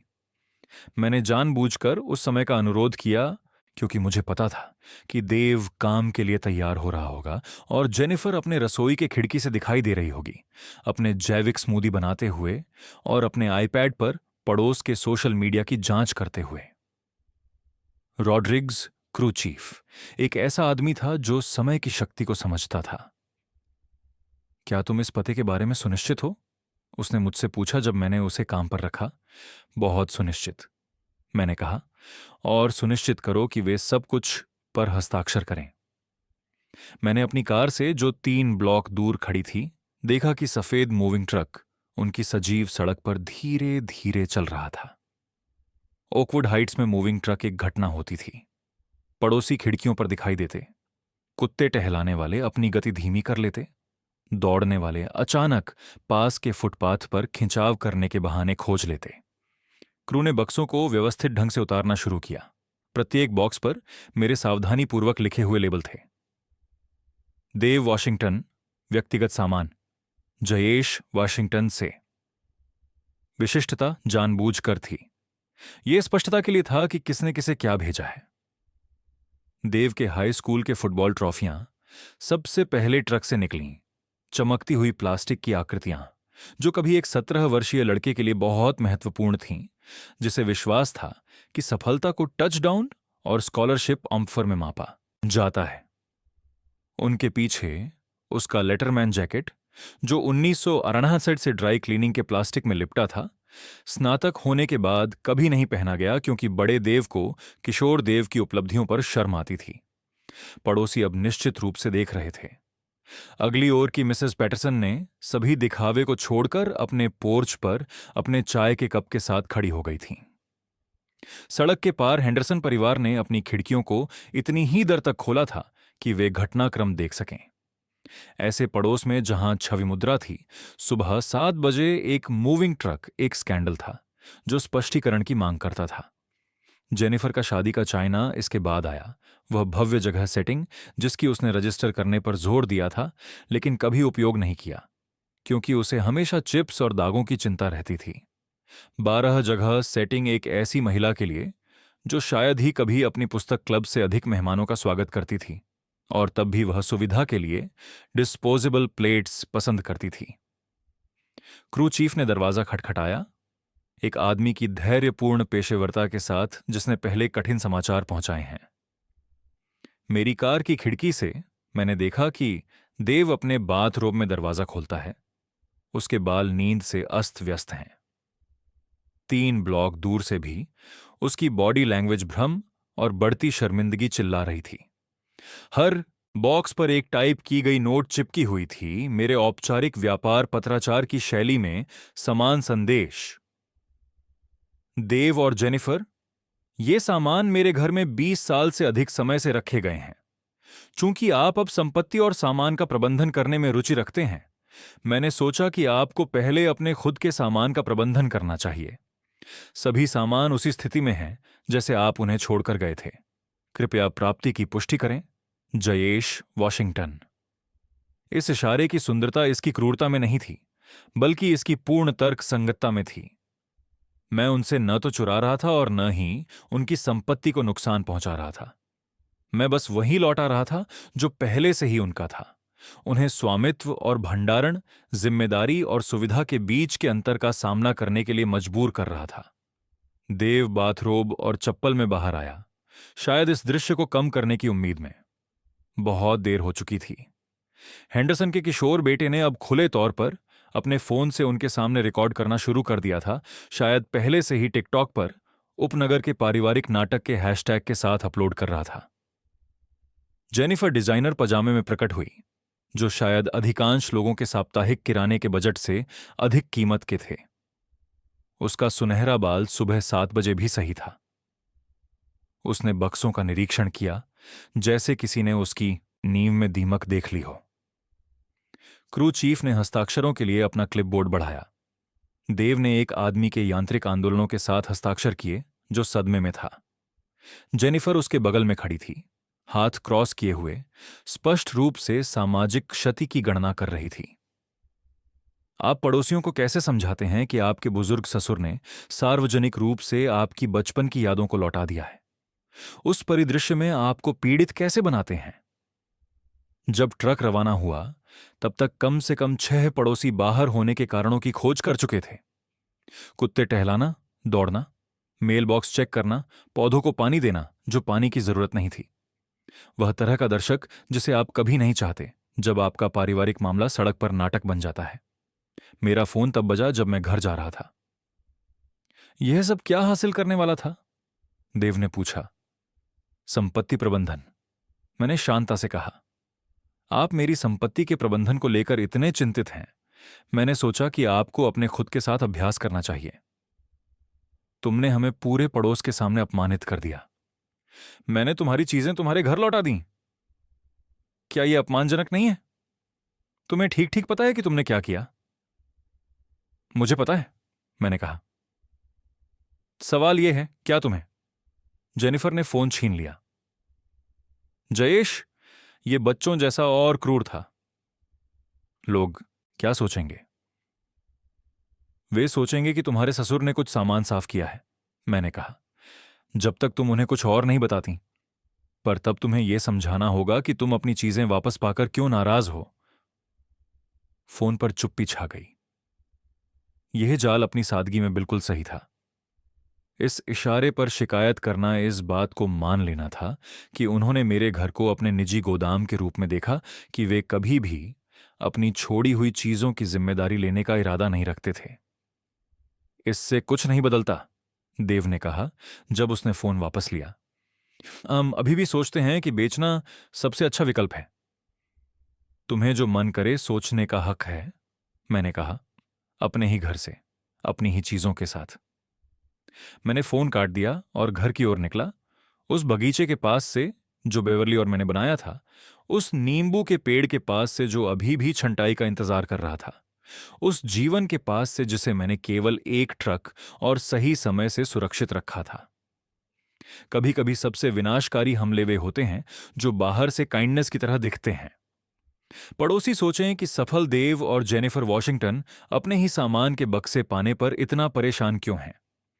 इस सवाल का जवाब उन्हें यह सब कुछ बता देगा कि मेरे बच्चे कैसे बन गए हैं।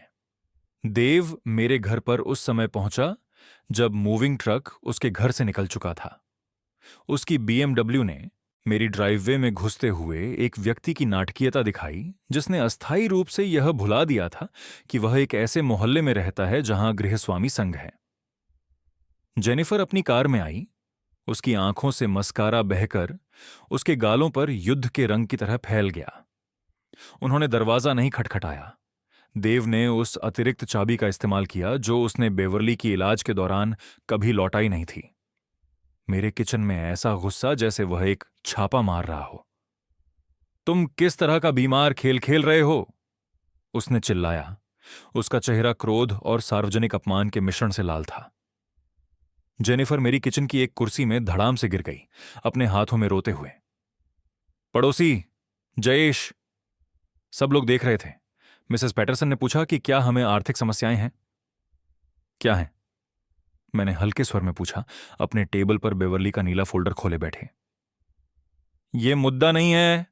देव ने टेबल पर अपनी हथेली मारी जिससे बेवरली का चाय का कप उछल गया। तुमने हमें पूरे मोहल्ले के सामने मुफ्तखोरी की तरह दिखा दिया। क्या मैंने? या मैंने तुम्हारी संपत्ति को तुम्हारे घर वापस लौटाया जैसे एक समझदार ससुर करता? तुम्हें ठीक ठीक पता है कि तुमने क्या किया, जेनिफर ने अपने आंसुओं के बीच कहा। तुमने हमें अपमानित किया, हमें ऐसा दिखाया जैसे हम तुम्हें इस्तेमाल कर रहे हैं। क्या तुमने मुझे इस्तेमाल किया है? सवाल हवा में धुएं की तरह लटका रहा। देव का मुंह बिना आवाज के खुला और बंद हुआ। जेनिफर का रोना और बढ़ गया। यही मैंने सोचा था, मैंने धीरे से कहा। अब बैठो तुम दोनों, अब वक्त है कि तुम अपनी विरासत के बारे में और जानो। मेरे स्वर में कुछ ऐसा था कि देव ने अंततः एक कुर्सी पर बैठ गया। मैंने उस दस्तावेज को निकाला जिसे मैंने इस पल के लिए बचाया था। दूसरी संपत्ति की डीड जिसे बेवर्ली ने अपनी मृत्यु के 6 महीने पहले फाइल किया था। तुम्हारी मां एक समझदार महिला थी, मैंने शुरू किया। हम सभी ने जितना उसे समझा, वह उससे ज्यादा समझदार थी। उसने वर्षों पहले इस दिन को आते देखा, तुम्हारे दोनों के विरासत के बारे में गणना करते हुए, जबकि वह अभी भी जीवित थी। मैंने डीड को टेबल पर सरका दिया। यह घर और जिस 2 एकड़ भूमि पर यह है, अब मुझे बेचने के लिए नहीं है। देव ने कागज को पकड़ लिया, उसकी आंखें बेताबी से पड़ रही थीं। यह क्या है? एक संरक्षण ट्रस्ट, मैंने कहा। तुम्हारी मां की मृत्यु से 6 महीने पहले काउंटी में फाइल किया गया। यह संपत्ति विकास या बिक्री से स्थायी रूप से सुरक्षित है। इसे हमेशा के लिए एक पारिवारिक निवास के रूप में बनाए रखा जाएगा। यह असंभव है, जेनिफर ने कहा, अपनी आंखों को पोंछते हुए। हमने सार्वजनिक रिकॉर्ड की जांच की थी। तुमने वही रिकॉर्ड देखे जिन्हें तुम जानती थीं। मैंने सही किया। तुम्हारी मां समय और फाइलिंग प्रक्रियाओं के बारे में बहुत सावधान थी। देव का चेहरा एक चिंताजनक बैंगनी रंग में बदल रहा था। तुम हमारी विरासत को पूरी तरह से नहीं दे सकते। मैंने कुछ भी नहीं दिया, मैंने शांत स्वर में कहा। तुम्हारी दादी ने यह किया, और उसने इसे नहीं दिया, उसने इसे संरक्षित किया, सही व्यक्ति के लिए। मैंने एक और दस्तावेज निकाला। जोई वॉशिंगटन को वॉशिंगटन परिवार संरक्षण ट्रस्ट की एकमात्र लाभार्थी और भविष्य के ट्रस्टी के रूप में सूचीबद्ध किया गया है। उसे यह घर ही नहीं, बल्कि इसे भविष्य की पीढ़ियों के लिए बनाए रखने की जिम्मेदारी भी विरासत में मिलेगी। उसके बाद की चुप्पी गहरी थी। मैं रसोई की घड़ी की टिक टिक सुन सकता था, फ्रिज की गुनगुनाहट, सड़क पर कहीं एक कुत्ते का भौंकना। जोई, जेनिफर ने फुसफुसाया, लेकिन वह तो बस एक बच्ची है। वह 19 की है, मैंने कहा। मतदान करने के लिए बड़ी, सेना में सेवा देने के लिए बड़ी, विरासत और अधिकार के बीच का अंतर समझने के लिए बड़ी। देव ने अपनी आवाज पाई। यह पागलपन है। तुम हमें पूरी तरह से काट रहे हो। मैं किसी को नहीं काट रहा, मैंने कहा। तुम्हारी दादी ने यह निर्णय उसकी मृत्यु से पहले लिए। जो उसने तुम्हारे चरित्र के बारे में देखा, वो मानती थी कि जो इस संपत्ति की बेहतर देखभाल करेगी तुम दोनों की तुलना में। किस आधार पर? जेनिफर ने पूछा। जोई को यहां गर्मियों में बगीचे में मदद करते हुए देखने के आधार पर, जबकि तुम दोनों संपत्ति कर की शिकायत करते रहे। उसे यह पूछते हुए देखने के आधार पर कि वह मदद कैसे कर सकती है, जबकि तुमने यह पूछा कि तुम क्या ले सकते हो। यह समझने के आधार पर कि कुछ चीजें पैसे से ज्यादा महत्वपूर्ण होती हैं। मैं खड़ा हुआ और खिड़की की ओर बढ़ा, उस बगीचे को देखते हुए जो मैंने और बेवर्ली ने मिलकर बनाया था। आपकी दादी हमेशा एक बात कहा करती थीं जिसे मैं हाल ही तक नहीं समझ पाया। इस परिवार का इतिहास अपने बड़ों को संपत्ति के रूप में देखने का है, न कि पूर्वजों के रूप में। वह अपने माता पिता, मेरे माता पिता के बारे में बात कर रही थीं, जिस तरह परिवार जैसे हमारे कभी कभी संसाधनों की खोज में सम्मान को भूल जाते हैं। मैंने उनकी ओर मुड़कर कहा, उन्होंने देखा कि आप दोनों हमारे साथ भी वही कर रहे हैं। हमारे घर, हमारी बचत, हमारी पेंशन को ऐसे गिनना जैसे वे पहले ही आपके हैं। हमारी अंत्येष्टि की योजना बनाना जब हम अभी जिंदा हैं। देव अचानक खड़ा हो गया। यह ठीक नहीं है। यह भी ठीक नहीं है कि आप एक सक्षम वयस्क के खिलाफ संरक्षकता की कार्रवाई की धमकी दें क्योंकि वह अपना घर नहीं बेचना चाहता, मैंने उत्तर दिया। यह भी ठीक नहीं है कि आप अपनी बेटी से झूठ बोलें कि उसकी कॉलेज की फीस कौन चुका रहा है। यह भी ठीक नहीं है कि आप अपने ससुर के दुख को रियल एस्टेट के अवसर के रूप में देखें। जेनिफर ने मेरी ओर लाल घेरे वाली आंखों से देखा। तो बस यही? इस परिवार में 20 साल की शादी के बाद हमें कुछ नहीं मिला। आपको वही मिलता है जो आपने कमाया है, मैंने कहा, जो एक बहुत महंगा सबक है परिवार और अवसर के बीच का भेद समझने के लिए। मैं मेज की ओर लौट गया और बेवर्ली का फोल्डर बंद कर दिया। यह ट्रस्ट अपरिवर्तनीय है। संपत्ति बेची नहीं जा सकती, बंधक नहीं ली जा सकती, विकसित नहीं की जा सकती। जो इसे तब विरासत में प्राप्त करेगी जब वह 25 की हो जाएगी, साथ में इसे ठीक से बनाए रखने के लिए पर्याप्त धन। कौन सा धन? देव ने संदिग्धता से पूछा।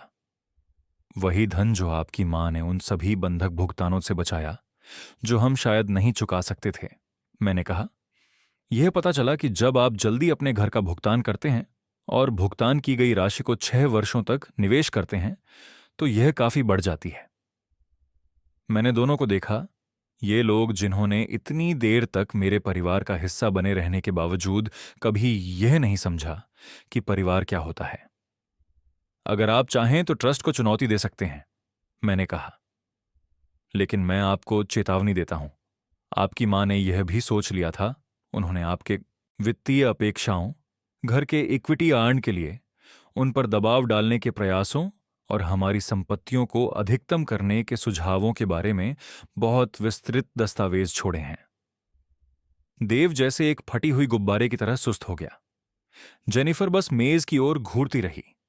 एक और बात है, मैंने धीरे से कहा, इस ट्रस्ट में एक प्रावधान है कि अगर कोई इसे चुनौती देता है या जोई को बेचने के लिए दबाव डालने की कोशिश करता है तो उन्हें संपत्ति से स्थायी रूप से वंचित कर दिया जाएगा।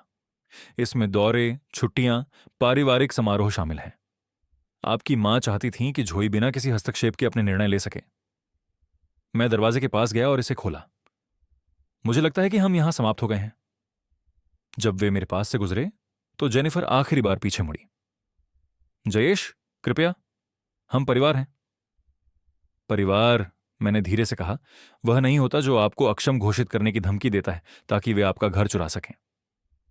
जब वे चले गए, मैं अपनी रसोई में लंबे समय तक खड़ा रहा, उस जगह को देखते हुए जहां बेवर्ली का फोल्डर रखा था। अब घर का एहसास अलग था, खाली नहीं लेकिन स्पष्ट, जैसे तूफान के बाद मौसम साफ हो गया हो। मैंने अपना फोन उठाया और जोई को फोन किया। दादा, ये कैसा रहा? आपकी दादी की योजना बिल्कुल सही रही, मैंने कहा। अब क्या होगा? मैंने बगीचे की और देखा, नींबू के पेड़ की ओर जिसे अभी छंटाई की जरूरत थी, उस रोजमेरी झाड़ी की ओर जिसे बेवर्ली ने जोई के जन्म के साल लगाया था। अब, मैंने कहा, आप घर आओ और मैं आपको यह सिखाता हूं कि क्या महत्वपूर्ण है। 3 दिन बाद मैं अपने बेडरूम में एक ही सूटकेस के साथ खड़ा था, बिस्तर पर उन कपड़ों को देखते हुए जो मुझे मेरे नए जीवन में ले जाएंगे। 2 हफ्ते की शर्ट, पैंट, अंडरवियर, मोजे, शेविंग किट जो बेवर्ली ने हमारी 20वीं सालगिरह पर मुझे दी थी क्योंकि उसे चंदन की खुशबू पसंद थी। एक तस्वीर, बेवर्ली और मैं 1987 में मर्टल बीच पर, दोनों कुछ ऐसा देखकर हंसते हुए जिसे मैं याद नहीं कर पा रहा था लेकिन अभी भी महसूस कर सकता था। मैंने पिछले रात अन्ना को फोन किया। मैं तैयार हूं, मैंने उसे बताया।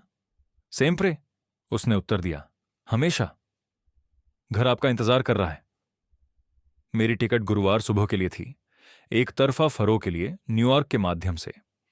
मैंने बेवर्ली के यात्रा कोष कार्ड का उपयोग किया जिसे उसने जब हम साहस दिखाएं के लिए लेबल किया था।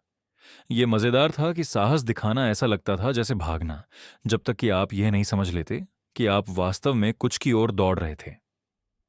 मैं अपनी अंतिम शर्ट मोड़ रहा था जब मैंने दरवाजे के खुलने की आवाज सुनी। ताले में चाबियां, कदम, जो किसी ऐसे व्यक्ति के थे जो अभी भी मानता था कि उसे आना जाना का अधिकार है। दादा, जोई की आवाज पूरे घर में गूंज गई, संकोच में लेकिन दृढ़ता से। मैंने उसे रसोई में पाया, एक डफल बैग के पास खड़ी, जो जल्दी में पैक किया गया लग रहा था। उसकी बालियां एक अस्त व्यस्त पोनीटेल में बंधी थीं और वह ऐसे चेहरे के साथ खड़ी थी जैसे उसने एक ऐसा निर्णय लिया हो जो उसे समान रूप से डरा रहा था और उत्साहित कर रहा था। कहीं जा रही हो? मैंने पूछा। आपके साथ, उसने सरलता से कहा, अगर आप मुझे अपने साथ रखना चाहें। मैं रसोई की मेज पर बैठ गया, अचानक अपने 74 वर्षों का हर एक पल महसूस करते हुए। प्यारी, ये कोई छुट्टी नहीं है, मैं वापस नहीं आ रहा हूं। मुझे पता है। वो मेरे सामने बैठ गई, उसके हाथ फोल्डेड थे जैसे वह प्रार्थना कर रही हो या युद्ध के लिए तैयार हो रही हो। दादा, मैंने उस नोट में जो दादी ने लिखा था उसके बारे में सोचा है कि मुझे यह सिखाना है कि क्या महत्वपूर्ण है, और मैं यह अपने माता पिता से नहीं सीख सकती। उन्होंने मेरे पूरे जीवन में मुझे यह सिखाया है कि क्या महत्वपूर्ण है, यह है कि दूसरे लोग क्या सोचते हैं, जो आपको कैसे दिखता है, कामयाबी जो आपको आरामदायक बनाए रखती है। उसकी आवाज हर शब्द के साथ मजबूत होती गई। लेकिन दादी को सब पता था। उन्हें पता था कि असली बात यह है कि आप क्या बचाते हैं, क्या बनाते हैं और क्या आगे बढ़ाते हैं। मैंने उस लड़की की तरफ देखा, इस युवा महिला की, जिसके पास बेवर्ली की आंखें और अपनी खुद की तेज बुद्धि थी। कॉलेज के बारे में क्या? मैंने अपने सलाहकार से बात की। मैं 1 साल का गैप ले सकती हूं, शायद पुर्तगाली विश्वविद्यालय में ट्रांसफर कर सकती हूं। भाषा सीखूंगी, तुम्हारी मदद करूंगी, ये समझने की कोशिश करूंगी कि मुझे वास्तव में क्या पढ़ाई करनी है, बजाय इसके कि सब मुझसे क्या उम्मीद करते हैं। तुम्हारे माता पिता मुझे कभी माफ नहीं करेंगे। जोई की हंसी तीखी थी, एक ऐसी कड़वाहट के साथ जो मुझे दुखी कर गई कि मेरे बच्चों ने उसे क्या सिखाया। मेरे माता पिता अपने सामाजिक दर्जे को लेकर चिंतित हैं, एक ऐसे पड़ोस में जहां वे रह नहीं सकते, ऐसी गाड़ियां चलाते हैं जो वे खरीद नहीं सकते, और एक ऐसी जीवन शैली बनाए रखते हैं जो दूसरों के पैसे पर निर्भर है। मुझे कुछ वास्तविक चुनने के लिए उनकी माफी की जरूरत नहीं है। उसने अपनी जेब से एक मुड़ी हुई कागज निकाली। वैसे मैंने उन्हें एक पत्र लिखा, उन्हें बताया कि मैं क्यों जा रही हूं और उन्हें मुझे वापस पाने के लिए क्या करना होगा। यह निर्दयी नहीं है, लेकिन यह ईमानदार है। मैंने बेवर्ली के पत्र के बारे में सोचा, उस तरीके के बारे में जिस तरह से उसने इस पल की उम्मीद की थी और उसके लिए तैयारी की थी। तुम जानती हो कि इससे सफल होने की कोई गारंटी नहीं है। पुर्तगाल एक विदेशी देश है, भाषा अलग है, संस्कृति भी अलग है। अच्छा, जोई ने दृढ़ता से कहा, शायद अलग होना ही मुझे चाहिए। मैंने उसके चेहरे का अध्ययन किया, संदेह ढूंढने के लिए, उस प्रकार के रोमांटिक आदर्शवाद के लिए जो पहली वास्तविक कठिनाई पर टूट जाएगा। इसके बजाय मैंने ऐसा कुछ देखा जो मुझे बेवर्ली की 19 साल की उम्र की याद दिलाता था, दृढ़ और अडिग, और निश्चित रूप से जानती थी कि क्या महत्वपूर्ण है। एक और बात है, मैंने अपने फोन की ओर बढ़ते हुए कहा। अन्ना ने कहा कि तुम्हारी दादी ने पुर्तगाल में तुम्हारे लिए कुछ चीजें छोड़ी हैं। उसने कहा कि एक कॉलेज फंड है, लेकिन वह ट्यूशन के लिए तुम्हें जो चाहिए उससे बड़ा है। जोई की आंखें चौड़ी हो गईं। कितना बड़ा? मुझे नहीं पता, लेकिन तुम्हारी दादी को जानते हुए यह तुम्हें अपने भविष्य के बारे में असली विकल्प देने के लिए काफी बड़ा होगा। पुर्तगाल की उड़ान ऐसा लगा जैसे इतिहास में पीछे जा रहे हों। 4 पीढ़ियों से मेरा परिवार महान प्रवासन का हिस्सा रहा है, अलबामा से उत्तर की ओर काम और गरिमा की तलाश में। अब मैं यहां था, जयेश वॉशिंगटन का प्रपौत्र, विपरीत दिशा में बढ़ते हुए, दमन से नहीं बल्कि संभावनाओं की ओर बढ़ते हुए। जोई उड़ान के अधिकांश समय सोई रही, उसका सिर मेरे कंधे पर, और वह अपनी 19 साल की उम्र से कम दिख रही थी। मैंने अटलांटिक को हमारे नीचे गुजरते हुए देखा और बेवर्ली के बारे में सोचा कि कैसे उसने किसी तरह जान लिया था कि यह दिन आएगा और इसके लिए तैयारी की थी, न केवल घर और पैसे के लिए बल्कि जोई के लिए भी। उसने जोई को इस पल के लिए तैयार किया था बिना हम में से किसी को एहसास हुए। परिवार के इतिहास की बातचीत, उन पूर्वजों की कहानियां जिन्होंने कठिन विकल्प बनाए और उनके परिणामों के साथ जिए। जिस तरह से उसने जोई को सतही रूपों से परे देखने के लिए सिखाया, यह सवाल उठाने के लिए कि वयस्क उसे क्या बताते हैं, स्वतंत्रता को स्वीकृति पर महत्व देने के लिए। बेवर्ली ने एक पोती को बड़ा किया जो आराम के मुकाबले पुर्तगाल को चुन सकती थी, सच को सुविधाजनकता पर, संभावनाओं को सुरक्षा पर। जब हम फॉरो में उतरे, अन्ना एक साइन के साथ हमारी प्रतीक्षा कर रही थी जिसमें वॉशिंगटन परिवार लिखा था। वह ठीक वैसी ही दिखती थी जैसे मैंने कल्पना की थी, कॉम्पैक्ट, सक्षम, ऐसी मुस्कान के साथ जो उसकी आंखों में पहुंचती थी और जो वादा करती थी। सेनहोर वॉशिंगटन, उसने कहा, मुझे एक पुराने दोस्त की तरह गले लगाते हुए। और यह खूबसूरत लड़की जोई होनी चाहिए। क्या तुम्हें पता था कि मैं आ रहा हूं? जोई ने पूछा, अन्ना के गले लगाने को बेवर्ली वॉशिंगटन द्वारा पली बड़ी किसी की सहज ग्रेस के साथ स्वीकार करते हुए। तुम्हारी दादी ने मुझे बताया था, अन्ना ने सरलता से कहा। उन्होंने कहा, एक दिन जयेश को गायब होने की जरूरत होगी, और जब वह ऐसा करेगा, लड़की उसका अनुसरण करेगी। सुनिश्चित करो कि उनके लिए जगह हो। हम उस ग्रामीण क्षेत्र से गुजरे जो एक पोस्ट कार्ड की तरह दिखता था।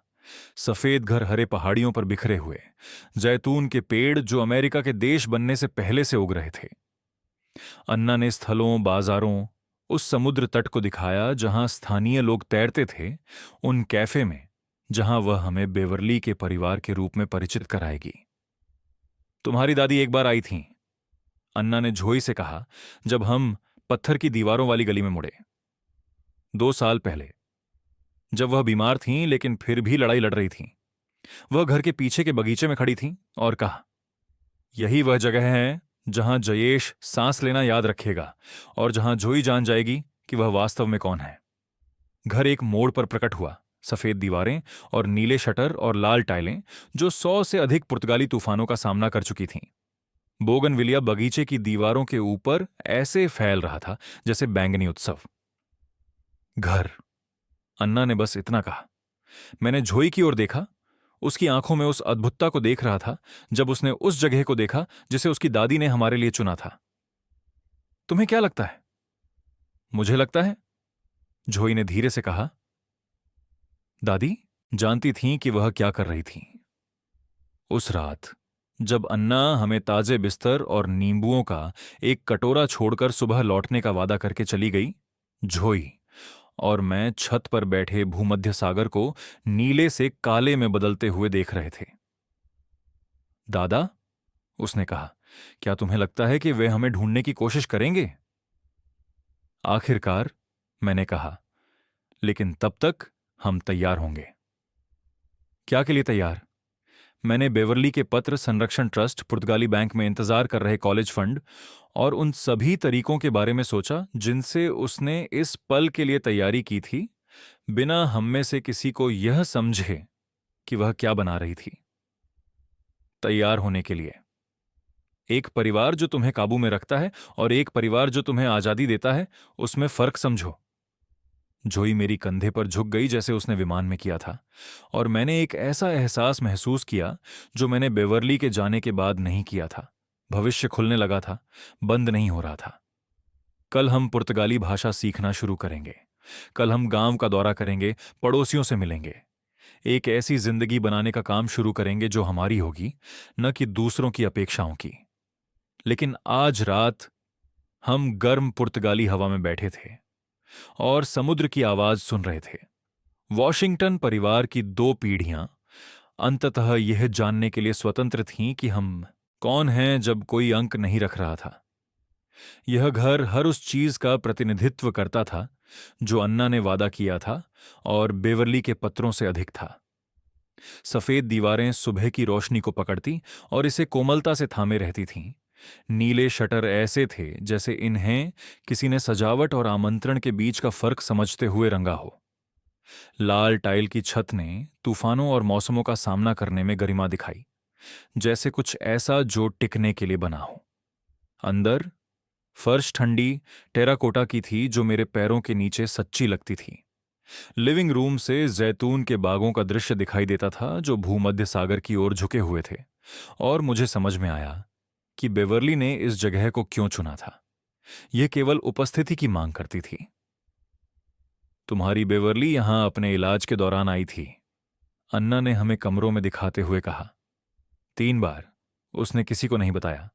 वह छत पर घंटों बैठती थी, योजना बनाते हुए। जोई ने दीवार में लगे किताबों के शेल्फ्स पर उंगलियां चलाईं, जो पहले से ही पुर्तगाली और अंग्रेजी में भरी हुई थीं। क्या योजना? तुम्हारी योजना, अन्ना ने सरलता से कहा। तुम दोनों की। उसे पता था कि यह दिन आएगा। रसोई छोटी थी लेकिन पूरी। पीतल के बर्तन चमकते हुए जैसे वादे कर रहे हों, और एक खिड़की जो बगीचे में नींबू के पेड़ को फ्रेम करती थी। अन्ना ने फ्रिज को बुनियादी चीजों से भरा था। ब्रेड, पनीर, फल और वह शराब जो उसने मुझे आश्वासन दिया था कि दोपहर के समय पीने के लिए हल्की थी। एक और चीज है। अन्ना ने अपनी थैली में से एक लिफाफा निकाला। यह क्रीम रंग का और भारी था, जिस पर जोई का नाम बेवर्ली की अद्वितीय लिखावट में लिखा था। इसने मुझे 2 साल पहले दिया था, कहा कि इसे उस लड़की को तब देना जब वह यहां से इस घर में सुनने के लिए तैयार हो। जोई ने लिफाफा एक पवित्र ग्रंथ की तरह संभालते हुए लिया। क्या मुझे इसे अभी पढ़ना चाहिए? यह तुम्हारे लिए तय करने का है, अन्ना ने कहा। लेकिन मुझे लगता है कि तुम्हारी दादी चाहती कि तुम इसे उसी जगह पढ़ो जहां उसने लिखा। उसने हमें खिड़की के पास एक छोटे डेस्क की ओर ले गई, ऐसा स्थान जहां लेखक बगीचे की ओर देख सकता था। लकड़ी कुछ जगहों पर चिकनी हो गई थी और मैंने कल्पना की कि बेवरली वहां अपनी गुप्त यात्राओं के दौरान बैठी होगी, हमारी आजादी की योजना बनाते हुए। जोई डेस्क पर बैठ गई और लिफाफा खोला। उसकी आंखें पन्ने पर दौड़ गईं और मैंने देखा कि उसका चेहरा जिज्ञासा से पहचान और फिर कुछ गहरे भाव में बदल गया। जब वह खत्म हुई तो उसने मुझसे आंसू भरी आंखों के साथ देखा। उसे पता था, जोई ने धीरे से कहा, उसे पता था कि वे क्या करेंगे, मुझे कैसा महसूस होगा, मुझे क्या सुनने की जरूरत थी। इसमें क्या लिखा है? मैंने पूछा। जोई ने अपनी गर्दन साफ की और पढ़ा। मेरी प्रिय जोई, यदि तुम इसे पढ़ रही हो तो इसका मतलब है कि तुम्हारे दादा ने कुछ बहुत साहसी किया है और तुमने उन्हें अनुसरण करने के लिए साहस दिखाया है। इसका मतलब है कि तुमने आराम पर सच्चाई, संभावनाओं पर सुरक्षा और जिम्मेदारी पर प्रेम को चुना है। तुम्हारे माता पिता बुरे लोग नहीं हैं, लेकिन उन्होंने तुम्हें प्यार करने को तुम्हें नियंत्रित करने से भ्रमित कर दिया है, तुम्हारे लिए प्रदान करने को उन चीजों का श्रेय लेने से भ्रमित कर दिया है जो उन्होंने नहीं की। वे तुम्हारी संभावनाओं से तुम्हारी व्यक्ति को अधिक प्यार करते हैं और ऐसा प्यार हमेशा तारों के साथ आता है। मैंने अपने परिवार की 4 पीढ़ियों को इसी पैटर्न से जूझते देखा है। बच्चे जो अपने माता पिता को संसाधन मानते हैं, माता पिता जो अपने बच्चों की सफलता को अपनी खुद की महत्ता मानते हैं, परिवार जो अंक रखते हैं बजाय विश्वास रखने के। तुम्हारे पास इस पैटर्न को तोड़ने का मौका है, न केवल अपने लिए बल्कि उन बच्चों के लिए जो तुम कभी भी रख सकती हो, उस परिवार के लिए जो तुम बना सकती हो। यही कारण है कि तुम्हारे दादा का पैसा लिस्बन में बैंक में है। यही कारण है कि यह घर यहां इंतजार कर रहा है। यही कारण है कि अन्ना हमारे परिवार का हिस्सा बन गई है। कुछ लोग तुम्हें बताएंगे कि परिवार का मतलब है कि जो भी व्यवहार लोग तुम्हें देते हैं उसे स्वीकार करना, क्योंकि तुम खून साझा करते हो। यह परिवार नहीं है, यह एक सुंदर नाम के साथ बंदीगिरी है। असली परिवार का मतलब है लोग जो तुम्हें इतनी मोहब्बत देते हैं कि तुम्हें उन्हें निराश करने की इजाजत देते हैं, जो तुम्हारे सपनों का समर्थन करते हैं भले ही वे उन्हें नहीं समझते, जो तुम्हारी स्वतंत्रता का जश्न मनाते हैं बजाय उसे नियंत्रित करने के। तुम्हारे दादा इसे समझते हैं। यही कारण है कि मैंने उन्हें 45 साल पहले चुना था, और यही कारण है कि मैं उन्हें तुमको इसे समझाने के लिए भरोसा कर रही हूं। साहसी बनो मेरी प्यारी लड़की, ईमानदार बनो, आजाद रहो, और याद रखो कि जिन लोगों ने तुम्हारे पहले आए उन्हें सम्मानित करने का सबसे अच्छा तरीका यह है कि तुम उस व्यक्ति बनो जो वे चाहते थे कि तुम बनो, न कि वह व्यक्ति जो वे चाहते थे कि तुम बनो। जब उसने पढ़ना खत्म किया तो कमरा चुप था। केवल जैतून के पेड़ों के बीच हवा की आवाज और समुद्र की दूर की बातचीत सुनाई दे रही थी। अन्ना ने एक रुमाल से अपनी आंखें पोंछीं, जो देखकर ऐसा लगता था जैसे उसने कई सालों में कई आंसुओं को सोख लिया हो। तुम्हारी दादी, उसने कुछ ऐसा समझा जो ज्यादातर लोग कभी नहीं सीखते। वह प्यार जो स्वतंत्रता के बिना है प्यार नहीं है, यह तो अधिकार है। उसने खड़ी होकर खिड़की की ओर बढ़ी, बगीचे को देखते हुए। उसने मुझे अपने पहले पति के परिवार के बारे में बताया, किस तरह उन्होंने उसे छोटा बनाने की कोशिश की, किस तरह वे चाहते थे कि वह बराबरी की बजाय आभारी रहे। उसने कहा कि उसे तब समझ आया कि कुछ परिवार जेल होते हैं और कुछ प्रक्षेपण स्थल। हम यहां किस तरह का परिवार बना रहे हैं? जेनिफर ने पूछा। अन्ना ने हमारी ओर वापस मुड़ते हुए उस मुस्कान के साथ जवाब दिया जो किसी ने कठिन अनुभव से उत्तर खोज लिया हो। वह तरह जो तुम्हें उड़ना सिखाता है, न कि वह जो तुम्हारे पंख काटता है। हमने दोपहर का समय घर और बगीचे की खोजबीन में बिताया। अन्ना ने हमें बताया कि गर्म पानी का हीटर कहाँ है, कैसे नखरे वाले शॉवर का काम करना है, कौन से पौधों को रोज पानी चाहिए और कौन से अकेले रहना पसंद करते हैं। यह व्यावहारिक जानकारी थी, लेकिन इसे परिवार के ज्ञान को साझा करने की देखभाल के साथ प्रस्तुत किया गया था। तुम्हारी बेवर्ली ने खुद रोजमेरी का पौधा लगाया था, अन्ना ने कहा, रसोई के दरवाजे के पास एक मजबूत झाड़ी की ओर इशारा करते हुए। उसने कहा था कि इससे जयेश को घर की याद आएगी। और नींबू का पेड़ उसने इसीलिए चुना क्योंकि जेनिफर को यह सीखना होगा कि कुछ चीजें विकसित होने में समय लेती हैं, लेकिन वे प्रतीक्षा के लायक होती हैं। जैसे जैसे शाम होने लगी, अन्ना जाने की तैयारी करने लगी। कल मैं तुम्हें लिस्बन के बैंक ले जाऊंगी। तुम्हारी दादी का उपहार वहां इंतजार कर रहा है। फिर बाजार में ले जाऊंगी, लोगों से मिलवाने, तुम्हारी पुर्तगाली जिंदगी की शुरुआत करने। जब वह गई, जेनिफर और मैं छत पर बैठ गए, अन्ना द्वारा सुझाए गए हल्के शराब के गिलास के साथ।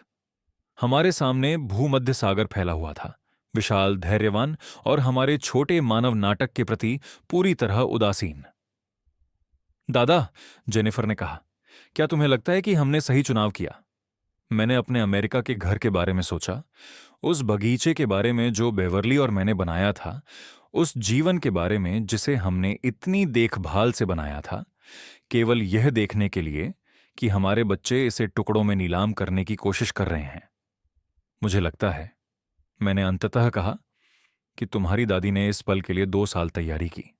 उसने यह घर खरीदा, पुर्तगाली कानून सीखा, अन्ना से दोस्ती की, बैंक खाते खोले और पत्र लिखे जो हम अभी भी खोज रहे हैं। अगर बेवर्ली वॉशिंगटन ने सोचा कि यह सही चुनाव है, तो यह सही चुनाव था। जेनिफर अपनी कुर्सी पर पीछे झुक गई और उन सितारों की ओर देखा जो यहां अमेरिका से कहीं ज्यादा चमकीले लग रहे थे। मैं पुर्तगाली सीखना चाहती हूं, उसने कहा। मैं अन्ना को समझना चाहती हूं जब वह अपने पड़ोसियों से बात करती है। मैं इन फूलों के नाम, इस जगह का इतिहास और उन कहानियों को जानना चाहती हूं जिन्होंने बेवर्ली को इससे प्यार करने पर मजबूर किया। हमारे पास समय है, मैंने कहा। यही उपहार उसने हमें दिया है।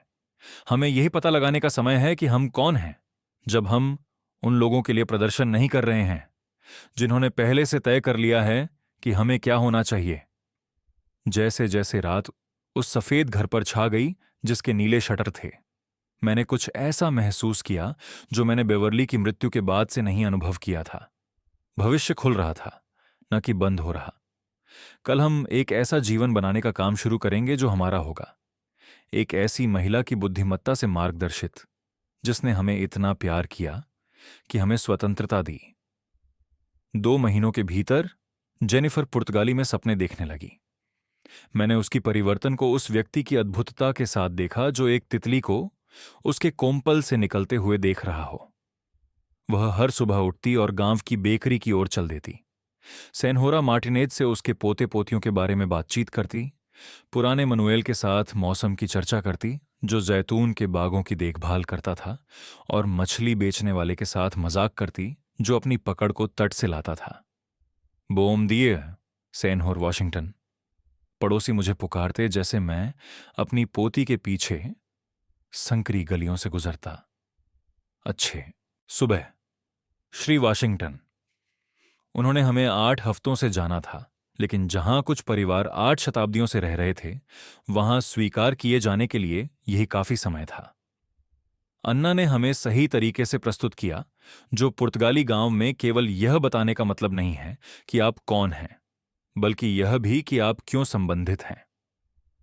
यह बेवर्ली का पति और पोती है, वह कहती।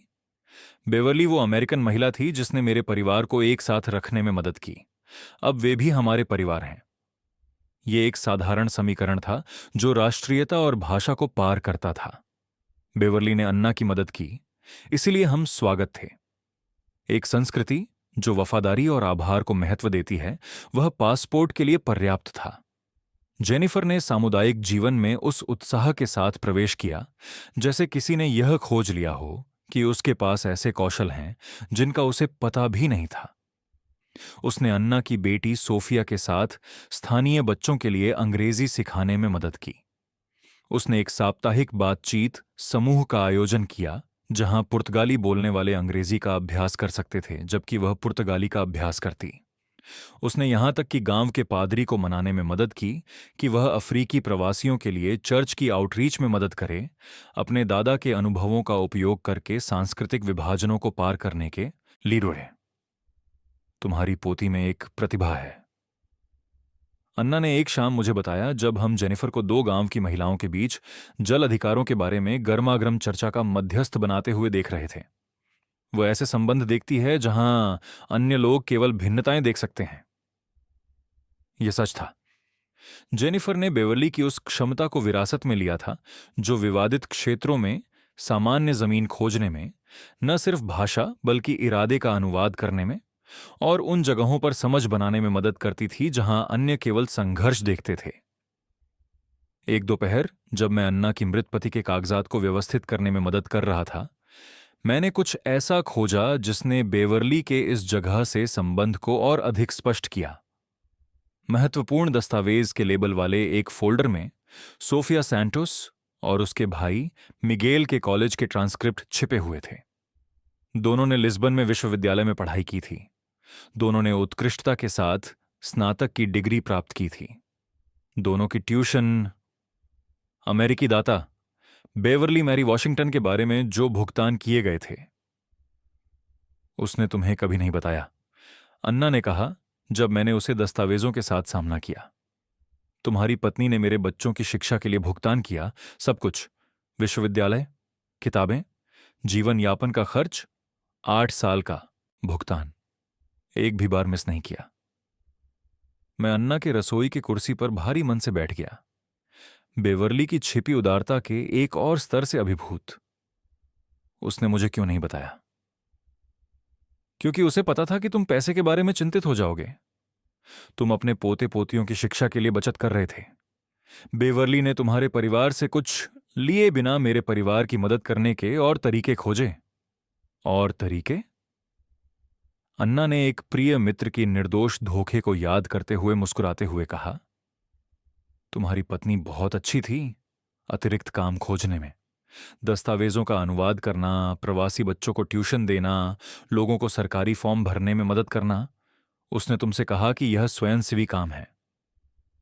यह स्वयंसेवी काम था, सही है, लेकिन ऐसा स्वयंसेवी काम जिसमें पैसे मिलते थे।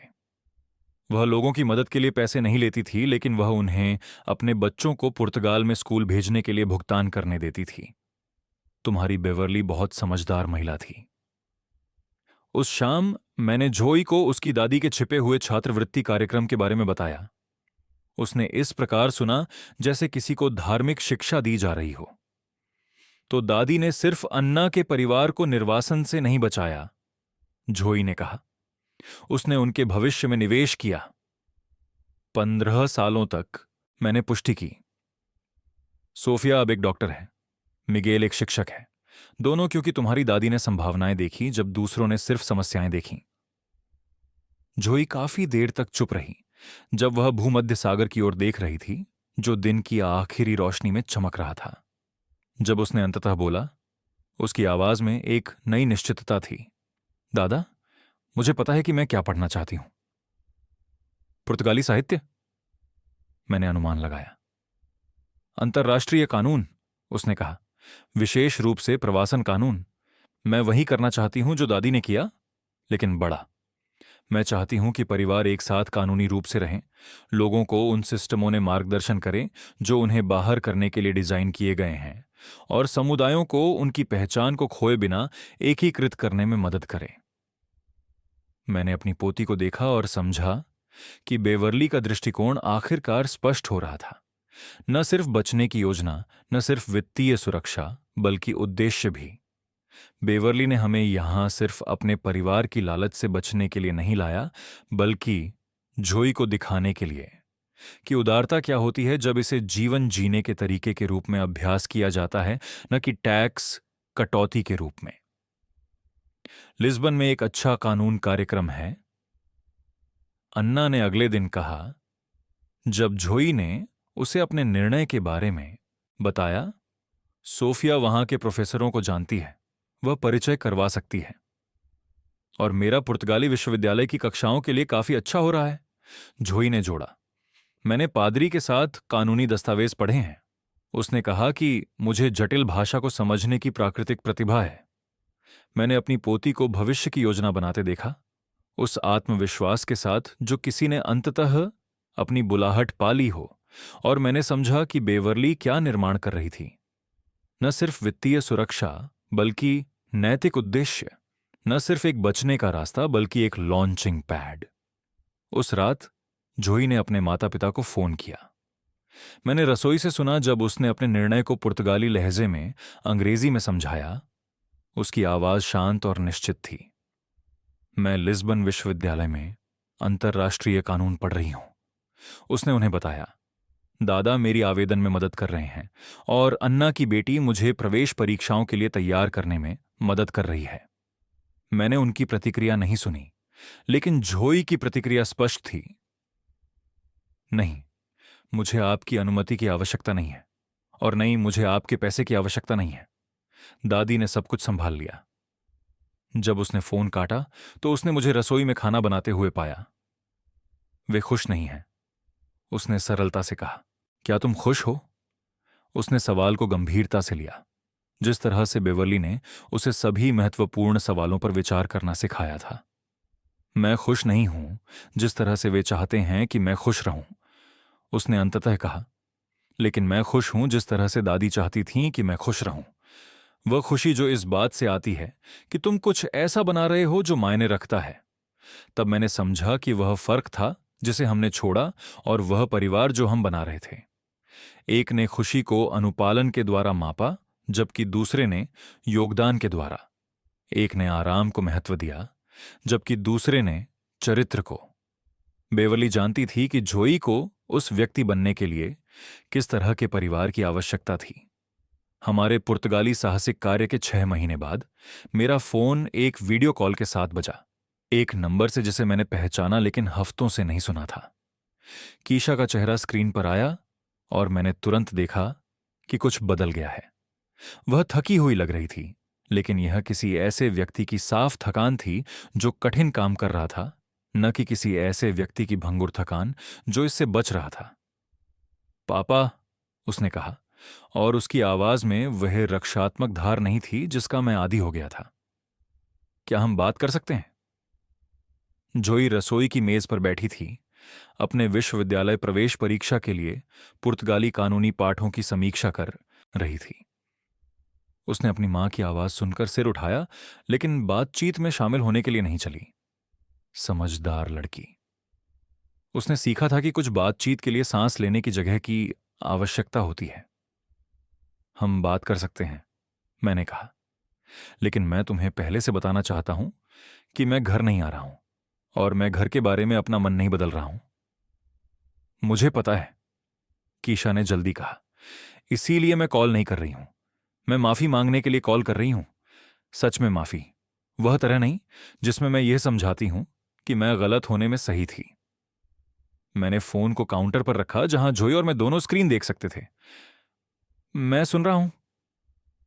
मैं थेरेपी में जा रही हूं, कीशा ने शुरू किया। तुम्हारे जाने के ठीक बाद शुरू किया।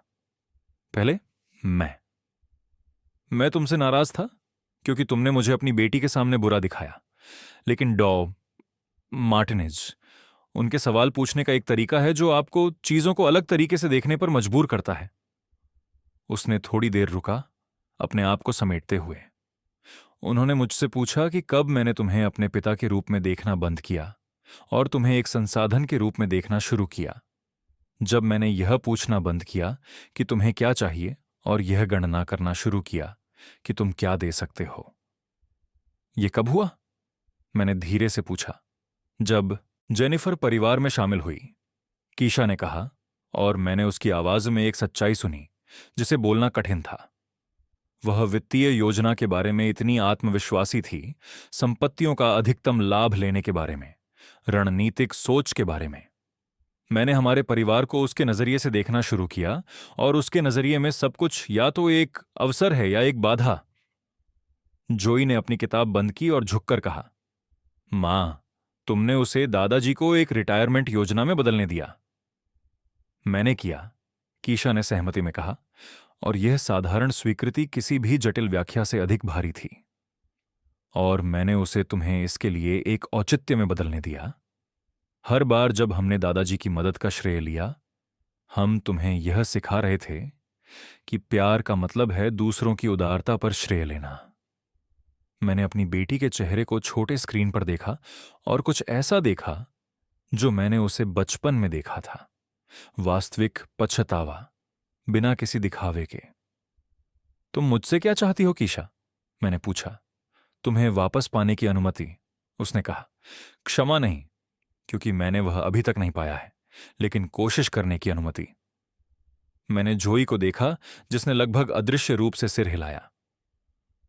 लौट आने का क्या अर्थ है? ईमानदारी, कीशा ने कहा। तुम्हारे साथ, जोई के साथ, अपने आप के साथ।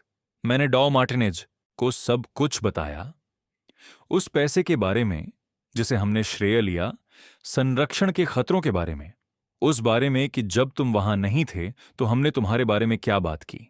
वह मुझे यह समझने में मदद कर रही है कि मैंने इसे स्वीकार्य क्यों समझा। और मैं यह सीख रही हूं कि एक सिंगल मां होने का मतलब यह नहीं है कि मैं अपने पिता का इस्तेमाल बैंक की तरह कर सकती हूं, कि थकावट का मतलब यह नहीं है कि मैं चालाक हो सकती हूं, कि अपने वित्तीय भविष्य को लेकर डरना यह नहीं है कि मैं तुम्हारा उपनिवेश कर सकती हूं। जोई ने पहली बार बोला। पिताजी और जेनिफर के बारे में क्या? कीशा का चेहरा थोड़ा कठोर हो गया। तुम्हारा पिता नाराज है कि उसकी विरासत गायब हो गई। जेनिफर नाराज है कि उसके सामाजिक स्तर को उस समय नुकसान हुआ जब पड़ोसियों ने समझा कि तुम दोनों क्यों गायब हो गए। वे चिकित्सा के लिए तैयार नहीं हैं। वे अभी भी यकीन कर रहे हैं कि वे मदद करने की कोशिश कर रहे थे और तुम दोनों कृतज्ञ थे। और तुम? मैं आभारी हूं कि दादाजी ने मुझसे सीमाएं बनाने के लिए प्यार किया, कीशा ने कहा, सीधे कैमरे के माध्यम से मेरी ओर देखते हुए। भले ही इसका मतलब अपने परिवार को खोना हो, उन्होंने शांति के बजाय सत्य को चुना। यह एक स्वार्थी व्यक्ति नहीं करता। हमने 1 और घंटे तक बात की, ध्यानपूर्वक और ईमानदारी से। कीशा ने मुझे अपनी वित्तीय कठिनाइयों के बारे में बताया, लेकिन जानकारी के रूप में, न कि चालाकी के रूप में। उसने हमारी पुर्तगाल की जिंदगी के बारे में जिज्ञासा से पूछा, न कि दिखावटी चिंता के साथ। उसने सुना जब जोई ने अपनी पढ़ाई का वर्णन किया, बिना बातचीत को अधिक व्यावहारिक विकल्पों की ओर मोड़ने की कोशिश किए। जब कॉल खत्म हुई तो जोई और मैं कुछ समय तक चुप बैठे रहे। बाहर अन्ना अपनी छत पर कपड़े लटका रही थी, जो उसके घर को पड़ोसी के घर से जोड़ता था। यह एक दैनिक अनुष्ठान था जो समुदाय और निरंतरता का प्रतीक था। क्या तुम्हें लगता है कि वह सच में ऐसा चाहती है? जोई ने पूछा। मुझे लगता है कि वह ऐसा चाहती है, मैंने कहा। क्या वह इसे बनाए रख सकती है? यह अभी देखना बाकी है। क्या हमें उसे आने देना चाहिए? मैंने इस सवाल पर ध्यान से विचार किया। जब उसने इसे अर्जित किया हो, जब वह यह दिखा सके कि वह मुझे अपने पिता के रूप में देखती है, न कि अपनी वित्तीय समस्याओं के समाधान के रूप में, जब वह तुम्हारे साथ समय बिता सके बिना यह कोशिश किए कि तुम घर आकर वह बेटी बन जाओ जो वे चाहते हैं, बजाय इसके कि तुम वह महिला बन रही हो जो तुम हो। जोई ने विचारशीलता से सिर हिलाया। दादी सही थीं सीमाओं के बारे में। वे लोगों को बाहर रखने के लिए दीवारें नहीं हैं, वे दरवाजे हैं जो लोगों को सही तरीके से आने का तरीका सिखाते हैं।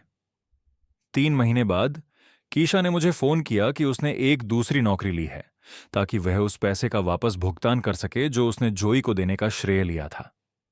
6 महीने बाद उसने एक पत्र भेजा जो उसने जोई के लिए लिखा था, जिसमें उसने उन झूठों की पूरी जिम्मेदारी ली थी जो उन्होंने मेरे वित्तीय योगदान के बारे में कहे थे। मैं आना चाहती हूं, उसने हमारे 1 महीने में होने वाली कॉल के दौरान कहा। तुम्हें घर आने के लिए मनाने के लिए नहीं, यह देखने के लिए नहीं कि तुम अपना पैसा सही तरीके से संभाल रही हो, बल्कि क्योंकि मैं अपने पिता को याद करती हूं और मैं उस संस्करण से मिलना चाहती हूं जो मेरी बेटी है, जो अपनी जिंदगी खुद बनाने के लिए साहस रखती है। जब तुम तैयार हो, मैंने उसे बताया, दरवाजा खुला होगा। कुछ मेल मिलाप जल्दी होते हैं भावनाओं की गर्मी में और समाधान की राहत में। अन्य समय लेते हैं एक ईमानदार बातचीत के एक समय में, एक सम्मानित सीमा के एक समय में, एक ऐसे विकल्प को प्राथमिकता देने के एक समय में जो रिश्ते को सुविधा पर प्राथमिकता देता है।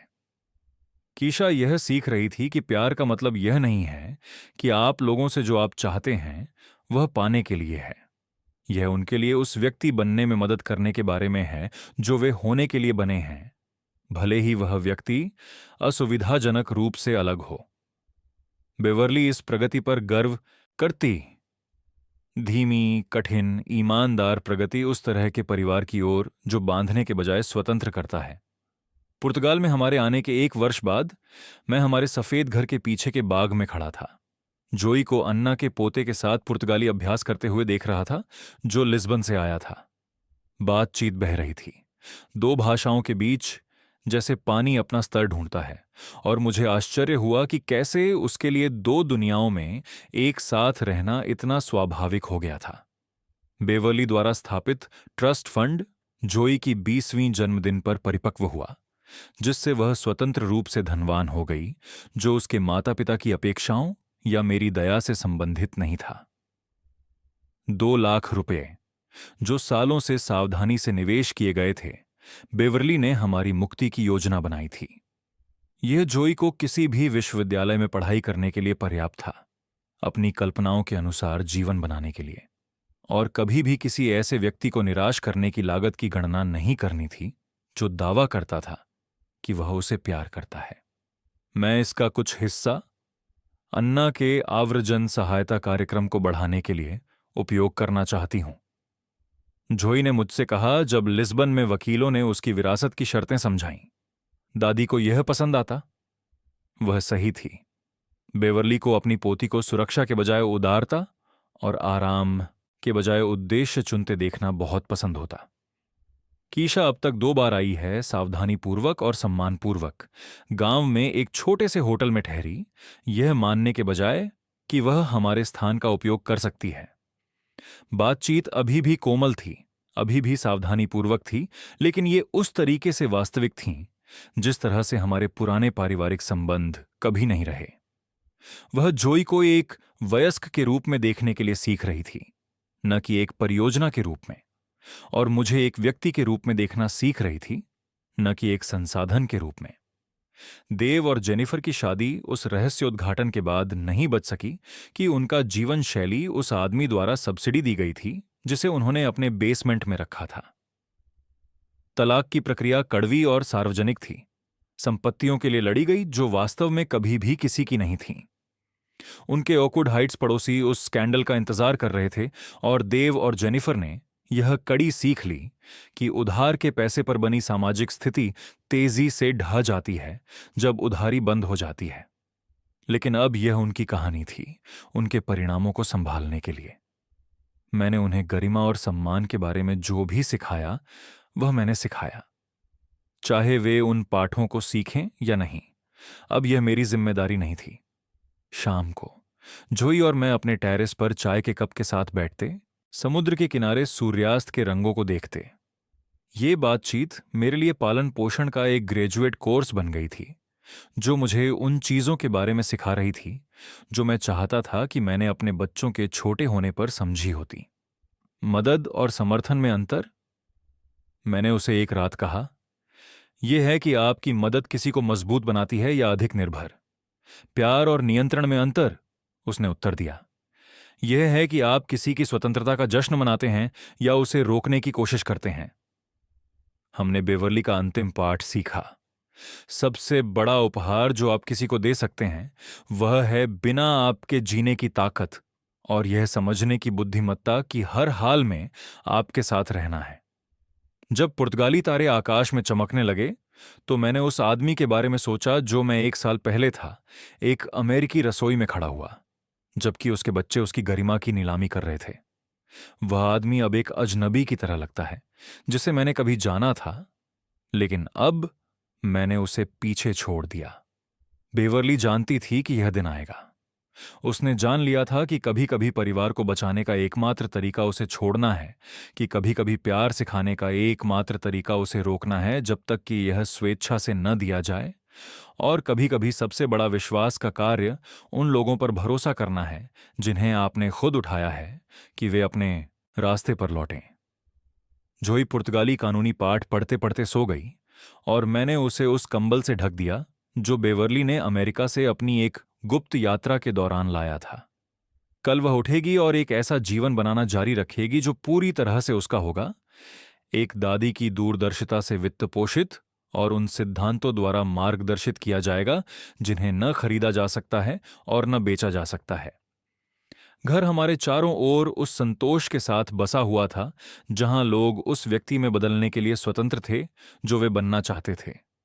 दूर से समुद्र अपनी स्थायी बातचीत को किनारे के साथ बनाए रखता था, धैर्य और परिवर्तन की भाषा बोलता हुआ और पत्थर को रेत में बदलने के काम में लगा हुआ। मैंने कीशा को बुलाने का सोचा, इस शांति और संभावनाओं के क्षण को साझा करने के बारे में। इसके बजाय मैंने इंतजार करने का निर्णय लिया।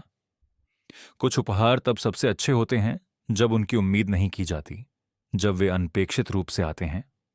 समुद्र से अंतिम प्रकाश गायब हो गया और मैंने अंदर जाकर सोने की तैयारी की। कल नए पुर्तगाली शब्द सीखने, जोई के लिए नए कानूनी सिद्धांतों को समझने और समझने के नए तरीकों के लिए होगा कि एक परिवार को परिस्थितियों के बजाय विकल्पों पर आधारित बनाना क्या होता है। बेवर्ली की योजना पूरी तरह से सफल रही। उसने हमें न केवल वित्तीय सुरक्षा दी बल्कि नैतिक स्पष्टता भी, न केवल छिपने के लिए एक स्थान दिया बल्कि आशा रखने का एक कारण भी। हमें छोड़ने का तरीका सिखाकर उसने हमें प्यार करना भी सिखाया। हमें स्वतंत्र करके उसने हमें कुछ ऐसा बनाने का तरीका दिखाया जो बचाने लायक हो। सफेद घर ने नीले शटर के साथ हमें एक और रात में सुरक्षित रखा और मैं समुद्र की आवाज के साथ सो गया, उस महिला के लिए आभारी जिसने हमें इतना प्यार किया कि हमें एक ऐसे जीवन के लिए तैयार किया जिसे वह कभी नहीं देख पाएगी लेकिन फिर भी संभव बना दिया। सच्चा पारिवारिक धन संपत्ति या विरासत में नहीं मापा जाता बल्कि गरिमा, सम्मान और प्यार और हेरफेर के बीच का अंतर जानने की बुद्धिमत्ता में होता है। बेवर्ली वॉशिंगटन समझती थी कि कभी कभी अपने प्रियजनों को देने का सबसे बड़ा उपहार यह है कि जब आवश्यकता हो तो अकेले खड़े होने की ताकत।